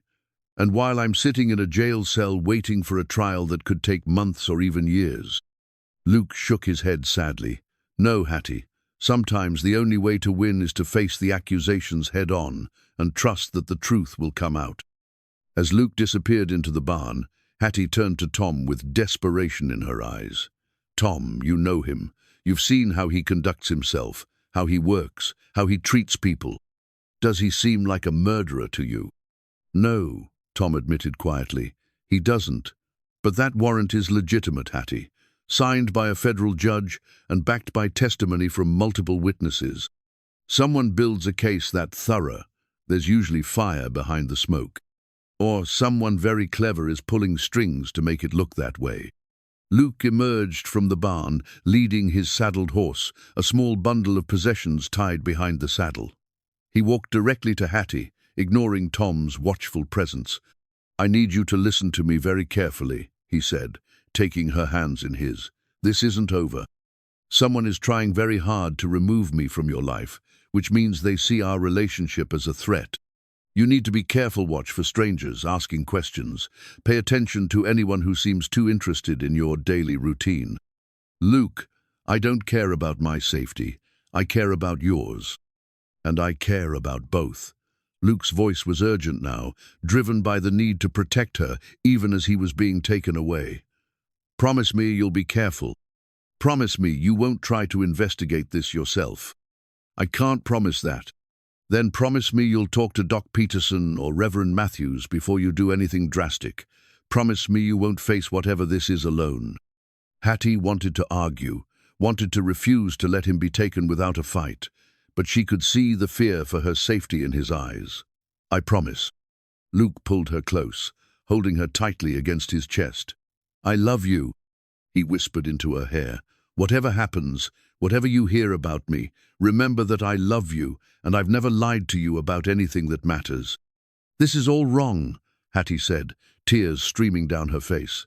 "Someone is doing this to you, and they're going to get away with it." "Maybe," Luke said, stepping back but keeping hold of her hands. "But I've been running from my past for 3 years, and maybe it's time I stopped running and faced whatever consequences are waiting for me. Even if those consequences are based on lies. Especially then. The only way to defeat a lie is with the truth, and the truth has a way of coming out eventually." Tom cleared his throat apologetically. "Luke, we need to go. The marshal's waiting, and he's not known for his patience." Luke nodded and turned toward his horse, then paused and reached into his pocket. He pulled out a small wooden objector carved rose, delicate and perfect, that he'd been working on in secret for days. "I was saving this for your birthday," he said, pressing it into Hattie's hands. "But I want you to have it now. Something to remember." "Don't," Hattie interrupted fiercely. "Don't talk like you're never coming back." "I'm coming back," Luke said with quiet conviction. "I don't know how or when, but I'm coming back to you. That's a promise." As Luke mounted his horse and rode away with Sheriff Bradley, Hattie stood alone in her yard, clutching the wooden rose and watching the man she loved disappear into the darkness. The sound of hoofbeats faded gradually, leaving behind a silence that felt oppressive and wrong. She remained there until dawn broke across the horizon, painting the sky in shades of pink and gold that seemed to mock the darkness that had settled over her life. The wooden rose in her hands was warm from her touch, its delicate petals carved with the same attention to detail Luke brought to everything he created. As the sun climbed higher, Hattie forced herself to move, to begin the routine that had governed her life for so many years. But everything felt different now. The bakery seemed too quiet, the morning tasks too solitary, the future too uncertain. Every sound made her look up hopefully. Every shadow made her heart race with the possibility that Luke had somehow escaped and returned to her. By mid-morning, news of Luke's arrest had spread through Dry Willow with the usual efficiency of small-town gossip. Customers arrived at the bakery with barely concealed curiosity, fishing for details about the dramatic pre-dawn arrest and the federal charges that had taken their mysterious stranger away. "Murder," Meredith Collins said with breathless excitement, settling at the counter with her usual sweet roll. "Can you imagine? And here we all thought he was just a drifter looking for work." "He is just a drifter looking for work," Hattie replied sharply. "Those charges are false." "Oh, honey." Meredith's expression shifted to one of pitying concern. "I know you'd grown fond of him, but federal warrants don't get issued without solid evidence. Maybe it's way better to find out what kind of man he really was before you got in too deep." "I know exactly what kind of man he is," Hattie said, her voice dangerously quiet. "He's kind and honest and hard-working. He's the kind of man who carves measuring spoons for a woman because he notices hers are wearing thin. He's the kind of man who fixes things without being asked and never expects anything in return. But if he's guilty of murder..." "He's not." Meredith studied Hattie's face with growing concern. "How can you be so certain?" "Because I know him. I've seen who he is when he thinks no one is watching. I've talked with him late into the night and shared coffee with him every morning for weeks. Murderers don't carve wooden roses for the women they claim to love." Meredith's expression softened slightly. "Oh, Hattie, you're really in love with him, aren't you?" "Yes," Hattie said simply. "I am." The admission hung in the air between them, and Hattie saw something shift in Meredith's demeanor, recognition of the depth of her feelings and the pain she was experiencing. "I'm sorry," Meredith said quietly. "I truly am. But, honey, what if you're wrong about him? What if there's more to his past than he told you? Then I'll deal with that when and if it happens, but I won't abandon him based on accusations from people I've never met about crimes committed in places he's never been." The day continued with a steady stream of customers, each bringing their own theories and opinions about Luke's arrest. Some expressed sympathy for Hattie's situation, others warned her about the dangers of trusting strangers, and a few suggested that she was lucky to have discovered Luke's true nature before it was too late. Doc Peterson arrived just before closing time, his expression more serious than usual as he settled onto his regular stool. "Rough day," he observed, studying Hattie's pale complexion and red-rimmed eyes. "I've had better. Want to talk about it?" Hattie considered the offer, then found herself pouring out the entire story: Luke's arrest, the federal warrant, her certainty that someone was deliberately framing him. Doc listened without interruption, his experienced eyes never leaving her face. "That's quite a tale," he said when she finished, "and you're absolutely certain Luke is innocent." "As certain as I've ever been about anything." "Then what are you going to do about it?" The question surprised her. "What do you mean?" "I mean that if an innocent man is being railroaded for a crime he didn't commit, someone needs to fight for him. Someone needs to dig into the truth and expose the lies. Luke told me not to investigate this myself.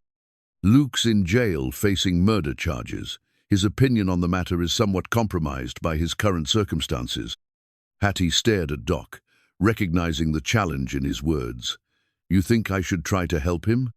"I think you're the only person who cares enough about him to see this through. Federal marshals and distant judges don't know Luke Remy the man. They only know Luke Remy the suspect. But you know who he really is, and sometimes that makes all the difference." "I wouldn't know where to start." "Start with what you know. Someone built a very convincing case against Luke, complete with witnesses and detailed evidence. That kind of frame job takes resources, planning, and inside knowledge. Ask yourself who would benefit from Luke being out of the picture and who would have the means to orchestrate something this elaborate." Doc's words sparked something in Hattie's memory of Luke's reaction when Billy Carpenter had mentioned Morrison's offer, the way he'd seemed troubled by more than just the decision of whether to accept. "The timing," she said suddenly. "Billy came here with Morrison's offer, and 3 days later Luke is arrested. That can't be a coincidence." "Probably not," Doc agreed. Someone didn't want Luke to have the option of returning to Texas, which means someone saw his potential departure as a threat to their plans. But what plans? And who would care whether Luke stayed here or went back to Morrison's ranch? Those are the questions you need to answer, Doc said, standing to leave. And Hattie, be careful. If someone went to this much trouble to remove Luke from the picture, they won't hesitate to take more drastic measures if they feel threatened. After Doc left, Hattie closed the bakery and walked slowly home, her mind churning with possibilities and questions. In her kitchen, she sat at the table where she and Luke had shared so many meals and conversations, turning the wooden rose over in her hands and trying to make sense of the day's events. Someone had orchestrated Luke's arrest with precision and planning that spoke of significant resources and detailed knowledge of his past. Someone who knew enough about his history to make the charges believable. Someone who had access to witnesses willing to lie under oath. Someone who had reasons to want Luke gone that went beyond simple criminal activity. As the evening shadows lengthened, Hattie made a decision that would have surprised the cautious woman she'd been just weeks ago. She was going to fight for Luke, investigate his arrest, and expose whoever was responsible for framing him. She didn't know how she would accomplish any of it, but she knew she couldn't simply sit and wait while an innocent man faced charges that could cost him his life. The wooden rose sat on the table before her, its delicate beauty a reminder of the gentle hands that had carved it and the love that had inspired its creation. Tomorrow, she would begin her search for the truth, and she wouldn't stop until Luke was free and back where he belonged with her, building the future they'd only just begun to imagine. The next morning brought an unexpected visitor in the form of Billy Carpenter, his face drawn with worry and his horse lathered from hard riding. Hattie was opening the bakery when she saw him approaching, and something in his urgent manner sent a chill through her chest. "Miss Lane," Billy said, dismounting quickly, "I heard about Luke's arrest. Is it true they took him to Colorado?" "Yes," Hattie replied, studying Billy's expression carefully. "Why? Do you know something about these charges?" Billy glanced around nervously, as if checking for eavesdroppers. "Can we talk somewhere private? This isn't the kind of conversation to have on Main Street." Hattie led him into the bakery and locked the door behind them, her heart racing with hope and apprehension. "What do you know, Billy?" "More than I should, and not near enough to help Luke the way he needs helping." Billy removed his hat and ran his hands through his hair. "Miss Lane, I need to tell you something about Morrison's offer, something that might explain what's happening to Luke." "I'm listening." "Old man Morrison didn't just want Luke back because he felt guilty about the cattle rustling accusations. He wanted Luke back because he'd discovered something that could ruin him, something that goes way beyond missing cattle." Hattie felt her pulse quicken. "What kind of something?" "Land fraud. Morrison's been buying up property across 3 states, using false identities and forged documents. He's acquired thousands of acres illegally, then sold portions to the railroad for huge profits. The whole operation is worth millions." "But what does that have to do with Luke?" Billy's expression grew grave. "Luke stumbled onto evidence of the fraud during his last weeks at the ranch. Found some documents Morrison thought he'd hidden, started asking questions Morrison couldn't answer. That's the real reason Morrison was so quick to believe the cattle-rustling accusation she needed Luke gone before he could dig deeper. So why offer him the foreman job? Because Luke, turning up here, alive and working for you, made Morrison realize that just discrediting him might not be enough. If Luke ever decided to come forward with what he'd learned, Morrison would lose everything. So Morrison decided to bring him back, where he could keep an eye on him, maybe arrange an accident somewhere down the line." The implications of Billy's words hit Hattie like a physical blow. "You're saying Morrison is behind Luke's arrest?" "I'm saying Morrison has the money and connections to arrange something like this. And he's got a powerful reason to want Luke permanently out of the picture." Hattie gripped the edge of the counter, her mind racing. "Do you have proof of any of this?" "Some," Billy said, reaching into his saddlebag. "I managed to get my hands on a few documents before I left the ranch. Nothing that proves Morrison framed Luke, but enough to show the land fraud is real." He spread several papers on the counterland deeds, sales contracts, and correspondence that clearly showed a pattern of fraudulent activity spanning years. The scope of Morrison's operation was staggering, involving hundreds of transactions and millions of dollars. "This is incredible," Hattie breathed, studying the documents. "How did you get these?" "Morrison's been careless lately, probably because he thinks he's got all the loose ends tied up. I copied what I could and got out of there before anyone noticed." Billy's expression was grim. "But Miss Lane, these documents alone won't be enough to free Luke. We need proof that Morrison arranged the frame job, and that's going to be a lot harder to come by." "Then we'll find it," Hattie said with quiet determination. "We? You brought me this information because you want to help Luke, right?" "Yes, ma'am. Luke's a good man, and what's happening to him isn't right." "Then we work together. You know Morrison's operation. I know Luke's character. Between us, we should be able to find the evidence we need." Billy nodded slowly. "It's dangerous, Miss Lane. If Morrison realizes we're onto him, then we'd better be careful and thorough." They spent the next hour going through the documents in detail, with Billy explaining the significance of each transaction and Hattie taking careful notes. The pattern that emerged was clear. Morrison had been systematically defrauding landowners and government agencies for years, building his wealth through lies and forged documents. "The question is," Hattie said finally, "how do we connect this to Luke's arrest?" "I might have an idea about that," Billy said hesitantly.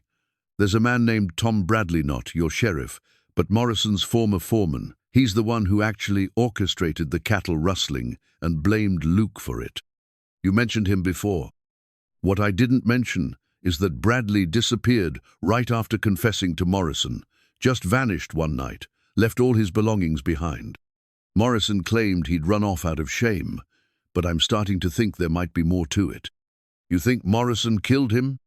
"I think Morrison's got ways of making problems disappear, and Bradley had become a problem. But more importantly, I think Bradley might have been involved in setting up Luke's arrest before he disappeared."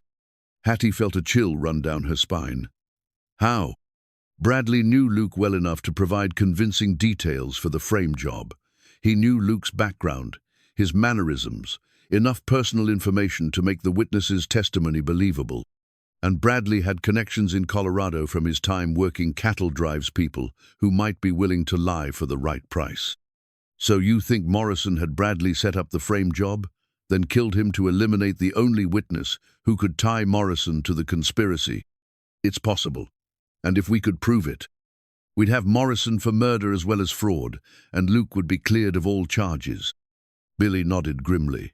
"But proving it won't be easy. We'd need to find evidence linking Morrison to Bradley's disappearance, and we'd need to track down the witnesses in Colorado and get them to admit they lied." "Then that's what we'll do." "Miss Lane, you don't understand how dangerous this could be. Morrison's got money, influence, and apparently no qualms about killing people who threaten him. If he realizes what we're trying to do, he'll try to stop us," Hattie finished. "Which means we'd better work fast and stay ahead of him." Billy studied her with obvious admiration. "You really love him, don't you?" "More than I thought possible," Hattie admitted, "and I'm not going to let an innocent man go to prison worse for crimes he didn't commit." They agreed to meet again that evening to plan their next steps. Billy would return to Texas to investigate Bradley's disappearance and look for more evidence of Morrison's fraudulent activities. Hattie would send telegrams to contacts in Colorado, trying to track down the witnesses who had testified against Luke. As Billy prepared to leave, he paused at the door. "Miss Lane, there's something else you should know.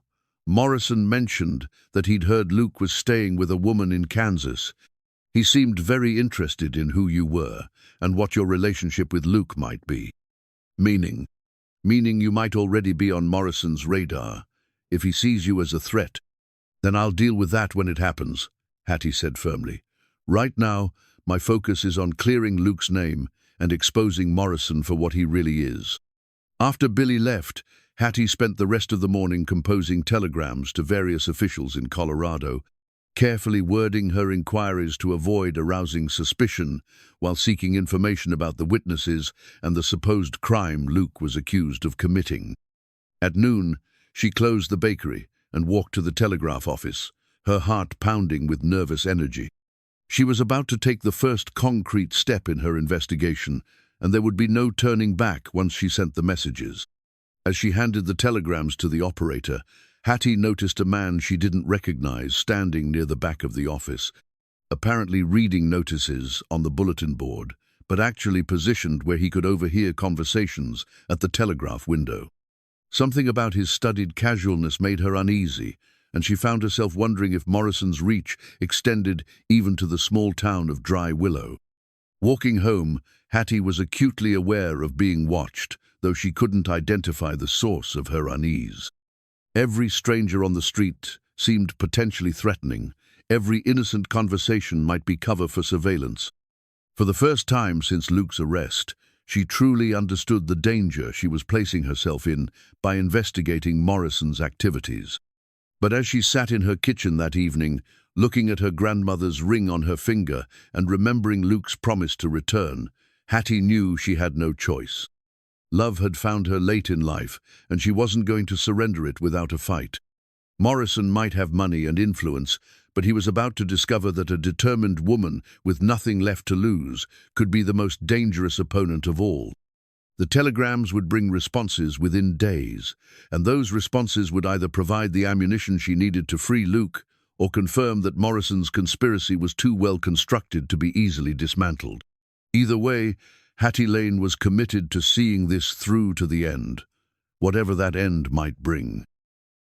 3 days after sending her telegrams, Hattie received the first response that changed everything. The message came from a sheriff in Colorado who had been involved in the original investigation of Jacob Morrison's death, the crime Luke was accused of committing. Stop. Investigation reopened. New evidence suggests victim killed by his own partner, not Luke Remy. Federal prosecutor reviewing case. Advise suspect whereabouts. Sheriff James Wheeler, Cedar Canyon, Colorado. Hattie read the telegram 3 times, her hands shaking with a mixture of relief and vindication. Someone else had discovered inconsistencies in the case against Luke, someone with the authority to do something about it. She immediately composed a response, giving Luke's location and requesting more information about the new evidence. The second telegram arrived that afternoon, this one from Billy Carpenter in Texas. Found Bradley's body, hidden in old mineshaft on Morrison property. Clear signs of murder. Local sheriff investigating. Morrison fled. Warrant issued. Coming to Kansas immediately. Stay safe, Billy. Hattie's relief was tempered by a growing sense of urgency. If Morrison had fled Texas and a warrant had been issued for his arrest, he was now a desperate man with nothing left to lose. And if Billy was right about Morrison's interest in Luke's relationship with her, she might be in immediate danger.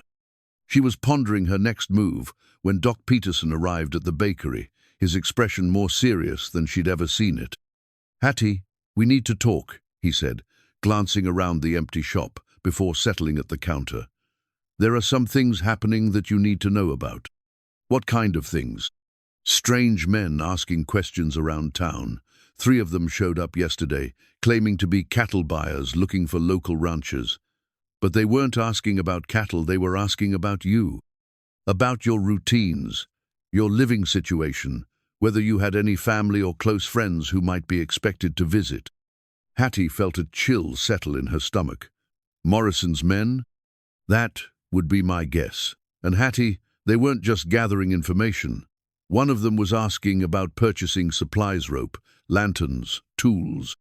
The kind of things a man might need if he was planning to do some nighttime work he didn't want observed. The implications were clear and terrifying. Morrison wasn't just planning to intimidate her, he was planning something permanent. "What should I do?" Hattie asked, proud that her voice remained steady despite her fear. "Pack a bag and come stay with me and Martha for a few days. Let these men make their move on an empty house instead of an occupied one." Hattie considered the suggestion, then shook her head. "Running away won't solve anything. If Morrison wants me dead, he'll just wait until I come back." "Then what do you propose?" "We set a trap," Hattie said, surprised by her own boldness. "Let them think they've caught me off guard. then turn the tables on them. Doc stared at her with obvious concern. Hattie, these are professional killers we're talking about, not schoolyard bullies. You can't just outwit them with cleverness and determination. Maybe not, Hattie agreed, but I can outthink them if I have help, and I can make sure that when they come for me there are witnesses who survive to tell the story. Before Doc could respond, the door chimed, and Sheriff Tom Bradley entered, his expression grim and his hand resting on his gun. "Hattie, Doc," Tom said, nodding to each of them. "I've got some news about Luke's situation and some concerns about your safety." "We were just discussing those concerns," Doc said. "Hattie's got some fool notion about setting a trap for Morrison's men." Tom's eyebrows rose. "You know about Morrison?" "We know more than that," Hattie said, and quickly filled Tom in on Billy's discoveries and the telegram she'd received. Tom listened without interruption, his expression growing increasingly troubled. "This changes everything," Tom said when she finished.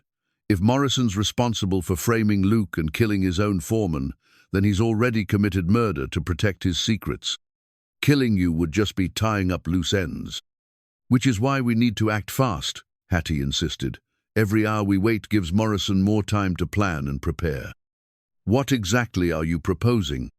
Hattie looked between Tom and Doc, gathering her courage for what she was about to suggest.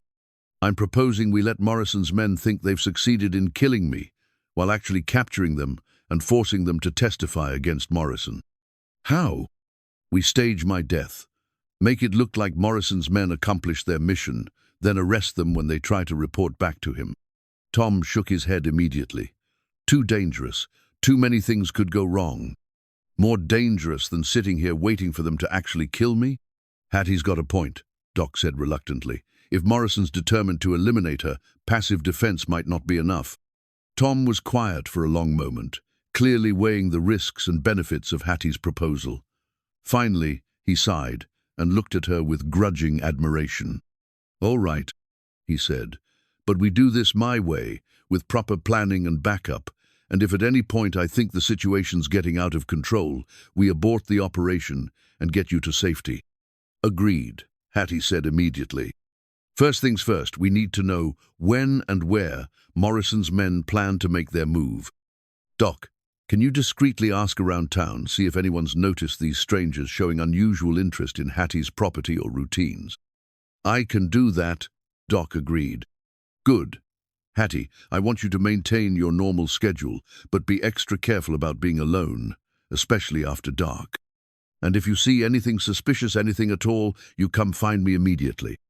"What about Luke? When will he be released?" Tom's expression softened slightly. "If the evidence Billy found is as solid as it sounds, Luke could be cleared within days. But first we need to make sure you're alive to welcome him home." As Tom and Doc left to begin their preparations, Hattie remained in the bakery, her mind churning with the details of what they were planning. She was about to deliberately put herself in mortal danger, betting her life on their ability to protect her from men who killed for money. But as she looked at Luke's wooden pocket watch, sitting on the counter, another gift he'd carved for her during their brief time together, Hattie knew she had no choice. Love had come to her late in life, and she wasn't going to lose it to a corrupt rancher's greed and violence. Tonight, she would go home to her empty house and wait for Morrison's men to come. Tomorrow, if everything went according to plan, Luke would be free and Morrison would be facing charges for multiple murders. And if everything went wrong, well, at least she would have tried to fight for the man she loved instead of hiding and hoping for the best. As evening approached and the shadows lengthened across Main Street, Hattie closed the bakery and walked home, acutely aware that this might be the last normal evening of her life. But she also knew that some things were worth risking everything for, and Luke Remy was definitely one of them. The attack came at midnight, just as Tom had predicted. Hattie lay in her bed, fully clothed beneath the covers, listening to the careful footsteps approaching her house. 2 coffee cups sat on her kitchen table, evidence of the shared future she and Luke had been building, now serving as bait in a trap that would either free him or cost her everything. She heard the soft creak of her back porch, the gentle testing of her door latch, the whispered conference between at least 2 men discussing the best way to enter without waking her. Every instinct screamed at her to run, to escape through the front door while they were focused on the back, but she forced herself to remain still and wait for Tom's signal. The door opened with barely a whisper of sound, and Hattie had to admire their skill even as terror coursed through her veins. These were professional killers, men who had done this before and expected to do it again. "Bedrooms upstairs," came a voice she didn't recognize, low and carefully controlled. "Make it look like a robbery gone wrong," replied another. "Take some valuables, mess up the place. Morrison wants it to look random." Hattie's heart pounded as footsteps began climbing her stairs. This was the moment of greatest danger if Tom's plan failed. If his timing was off by even a few seconds, she would die in the next few minutes. The bedroom door opened slowly, and Hattie could see the silhouette of a man against the dim light from the hallway. He moved toward her bed with predatory confidence, a knife glinting in his hand. "Sleep tight, lady," he whispered, raising the blade. That was Tom's cue. The crash of the front door being kicked in was followed immediately by his voice. "Sheriff's Department, nobody move." The man with the knife spun toward the sound, momentarily distracted, and Hattie rolled out of bed on the far side, hitting the floor hard but alive. Gunshots erupted from downstairs sharp, violent sounds that seemed impossibly loud in the small house.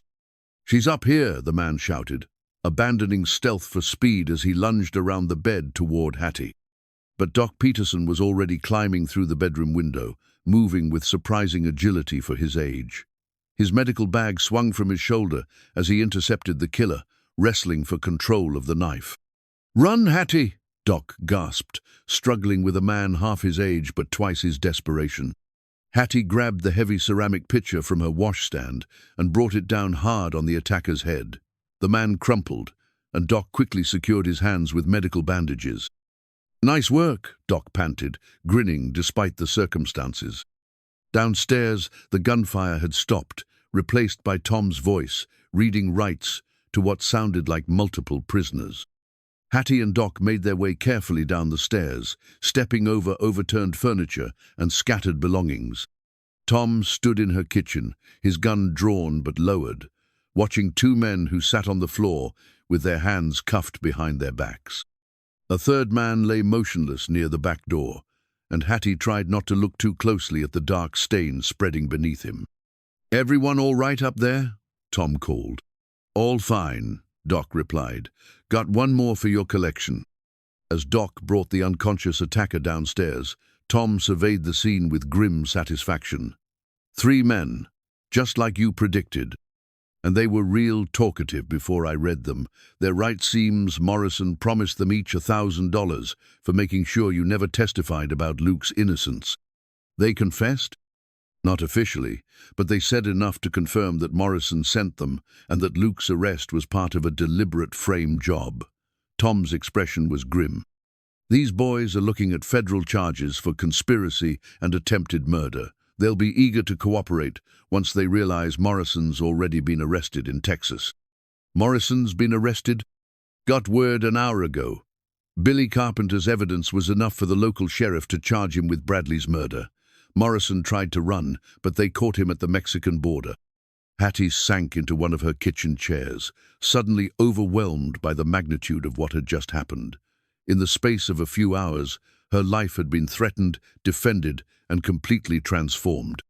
Luke would be free, Morrison would face justice, and she had somehow survived an encounter with professional killers. "What happens now?" she asked. "Now these 3 go to jail. Morrison goes on trial for multiple murders, and Luke gets released with a full apology from the state of Colorado." Tom said, "Might take a few days to process all the paperwork, but he should be home by the end of the week." Home. The word hit Hattie with unexpected force, because for the first time in her life, she truly understood what it meant.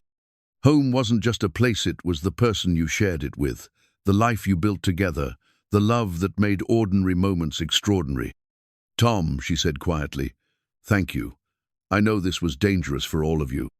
"Luke's a good man who didn't deserve what happened to him," Tom replied. "And you're a good woman who didn't deserve to be threatened because you believed in his innocence. Sometimes doing the right thing means taking risks." Doc was examining the unconscious attacker, checking his pulse and looking for signs of serious injury. "He'll live," he announced.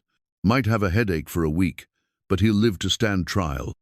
As the prisoners were led away and the immediate crisis passed, Hattie found herself standing alone in her damaged kitchen, surrounded by overturned furniture and broken dishes. The 2 coffee cups that had sat on her table, symbols of the life she and Luke had been building, lay shattered on the floor. But as she began the process of cleaning up and restoring order to her home, Hattie felt a deep sense of satisfaction that had nothing to do with the physical work. She had fought for the man she loved and won. She had faced down killers and corruption and emerged victorious. Most importantly, she had proven to herself that love was worth any risk, any sacrifice, any danger. In a few days, Luke would walk through her door, free and vindicated, ready to resume the life they had started together. And this time, nothing and no one would be able to tear them apart. As dawn broke over Dry Willow, painting the sky in shades of hope and possibility, Hattie Lane began preparing for the future she had fought so hard to secure. The bakery would open as usual. The town would gossip about the night's dramatic events, and life would go on. But for Hattie, everything had changed. She was no longer the spinster baker who had given up on love. She was a woman who had fought for her happiness and won. A woman who had discovered that the heart knows no age limits when it comes to courage, devotion, and the willingness to risk everything for the people who matter most. 6 months later, Hattie stood before the new wooden sign that hung above her bakery door, its fresh paint gleaming in the morning sun. Lane, Remy Bakery. It read in Luke's careful script, the letters carved deep and true, to last for generations. The sign had been Luke's idea, created during the long summer evenings when they sat together planning their wedding and their future. It represented more than just a business partnership. It symbolized the joining of 2 lives, 2 dreams, 2 hearts that had found each other when they'd least expected love to arrive. "You're up early," Luke said, emerging from behind the building with an armload of fresh firewood. Even now, months after his return and vindication, he continued to rise before dawn to prepare for their shared day. Some habits, Hattie had learned, were too precious to change. "Couldn't sleep," she admitted, accepting his kiss and marveling again at how natural such intimacy had become. Too excited about today. Today was their wedding day, a simple ceremony that would take place in the church where Hattie had attended services alone for so many years, followed by a reception in the bakery that would serve the entire town. Reverend Matthews would officiate, Meredith Collins had organized the decorations with her usual efficiency, and Doc Peterson would serve as Luke's best man. "Having second thoughts?" Luke asked, though his tone suggested he already knew the answer. "About marrying you?" "Never." Hattie reached up to straighten his collar, a gesture that had become second nature over the months since his return. "Just thinking about how much has changed since that night you knocked on my back door, asking for scraps." "Best decision I ever made," Luke said, covering her hands with his. "Coming to your door changed everything for me." "You changed everything for me too," Hattie replied softly. "I thought my life was settled, that I knew exactly what my future would look like. Then you arrived and showed me I'd only been living half a life." They stood together in the early morning quiet, watching the town of Dry Willow begin to stir. Smoke rose from chimneys, shopkeepers swept their stoops, and the familiar rhythm of small-town life continued as it had for decades. But for Hattie and Luke, everything felt new and full of possibility. The past 6 months had brought vindication and justice in ways that exceeded their wildest hopes. Morrison had been convicted of multiple murders and sentenced to life in prison. The federal charges against Luke had been dropped with a formal apology, and the true story of Morrison's corruption had made headlines across 3 states. Billy Carpenter had been instrumental in the prosecution, testifying about Morrison's fraudulent land deals and the intimidation tactics used to silence potential witnesses. The young cowboy had settled in Dry Willow permanently, taking over the management of several properties. Morrison's conviction had freed up for legitimate ownership. Billy's got the church decorated like a palace, Luke observed, nodding toward the building where they could see figures moving about in preparation for the ceremony. Meredith's been directing operations since before sunrise. She's in her element, Hattie laughed. I think she's more excited about this wedding than we are. Impossible, Luke said with mock seriousness. Nobody could be more excited about this wedding than I am. They entered the bakery together, moving through the familiar routine of preparing for the day's business. Even on their wedding day, the bread needed to be baked and the coffee prepared. The townspeople would expect their morning pastries, wedding or no wedding. As Hattie kneaded dough and Luke tended the ovens, she marveled at how seamlessly they worked together. Each knew instinctively what the other needed, when to step forward and when to step back, how to share the space and the labor in perfect harmony. I've been thinking, Luke said as he arranged fresh loaves in the display case, about what comes next. You mean after the wedding? After the honeymoon, after we settle into married life. I've been thinking about expanding the bakery, maybe adding a small cafe section where people can sit and visit over coffee and pastries. Hattie paused in her work, considering the idea. That would mean building onto the back of the shop, adding tables and chairs. I know it's a big undertaking, Luke said quickly, and if you're not interested, I think it's a wonderful idea. Hattie interrupted, her voice warm with enthusiasm. This town could use a proper gathering place, somewhere people can come to catch up on news and enjoy each other's company. Really? You wouldn't mind the extra work? With you as my partner, I think we could handle anything. Luke's smile was brighter than the morning sun. Then we'll start making plans after we get back from our trip to Missouri. They had decided to spend their honeymoon visiting Luke's hometown, where he would show Hattie his father's workshop and the places that had shaped him into the man she'd fallen in love with. It would be a journey into his past, but also a journey toward their shared future. The morning passed quickly as customers arrived for their usual orders, each offering congratulations and best wishes for the wedding. The entire town had embraced their relationship with an enthusiasm that sometimes surprised Hattie. She'd expected gossip and criticism about the spinster baker marrying a former drifter, but instead she'd found genuine affection and support. Sheriff Tom Bradley stopped by for his usual coffee and cinnamon roll, his weathered face creasing into a broad smile. Big day, he observed, settling onto his favorite stool. The biggest, Hattie agreed, pouring his coffee. You know, I've been thinking about that night when Morrison's men came for you, Tom said, his expression growing more serious. Takes real courage to put yourself in danger like that for someone you love. Takes real friendship to risk your life protecting someone, Hattie replied.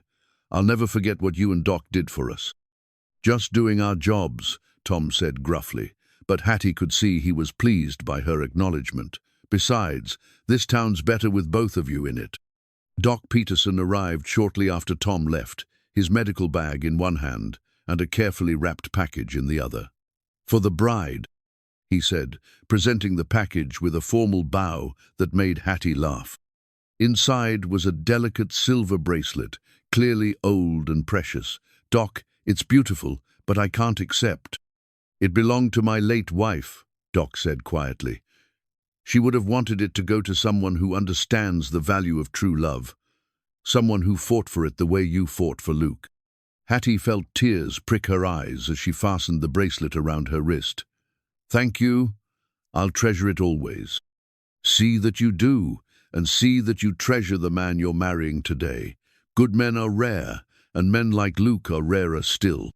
As the afternoon approached and it came time to close the bakery and prepare for the ceremony, Hattie found herself reflecting on the journey that had brought her to this moment. A year ago, she'd been content with her solitary life, convinced that love and marriage were experiences meant for other people. Now she stood in her kitchen, wearing her grandmother's wedding dress and her mother's pearl earrings, preparing to marry a man who had literally wandered into her life from the cold and changed everything. The dress fit perfectly despite being decades old, as if it had been waiting all these years for the right occasion. Luke had spent the morning at Doc Peterson's house, following the tradition that the bride and groom shouldn't see each other before the ceremony.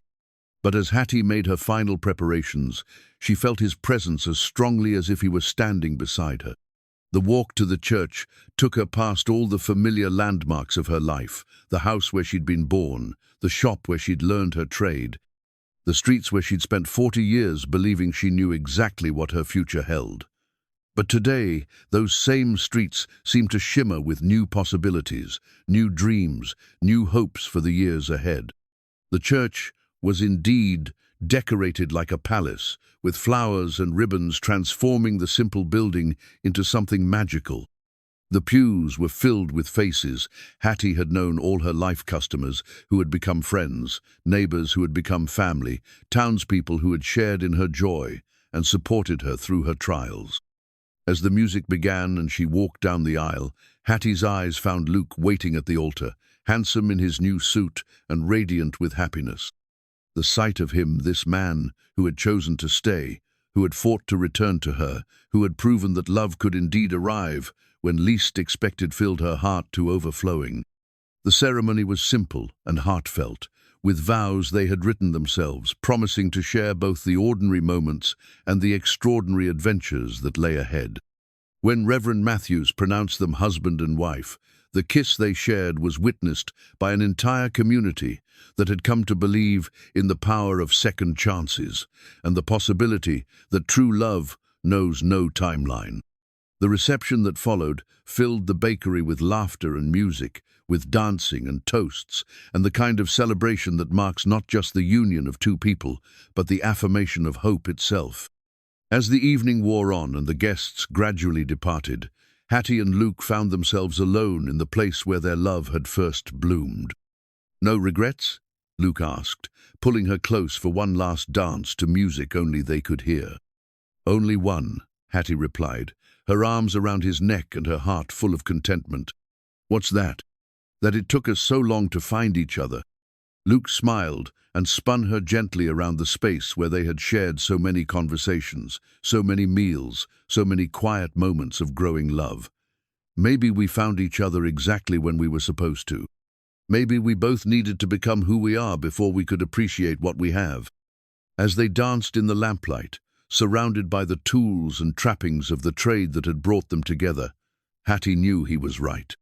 Love had come to her not when she was young and eager for romance, but when she was mature enough to recognize its true value. It had come not with dramatic gestures and grand declarations, but with quiet kindness and steady devotion. Sometimes, she reflected, the heart truly does know what it needs before the mind catches up. And sometimes the very best things in life are worth waiting for, because they arrive not when we expect them, but when we're finally ready to receive them with the appreciation they deserve. Outside, the Kansas wind continued to blow across the plains, carrying with it the promise of seasons yet to come and adventures yet to be shared. But inside the bakery that now bore both their names, Hattie and Luke Remy began the first night of their married life, secure in the knowledge that love had found them at last, and this time it was here to stay.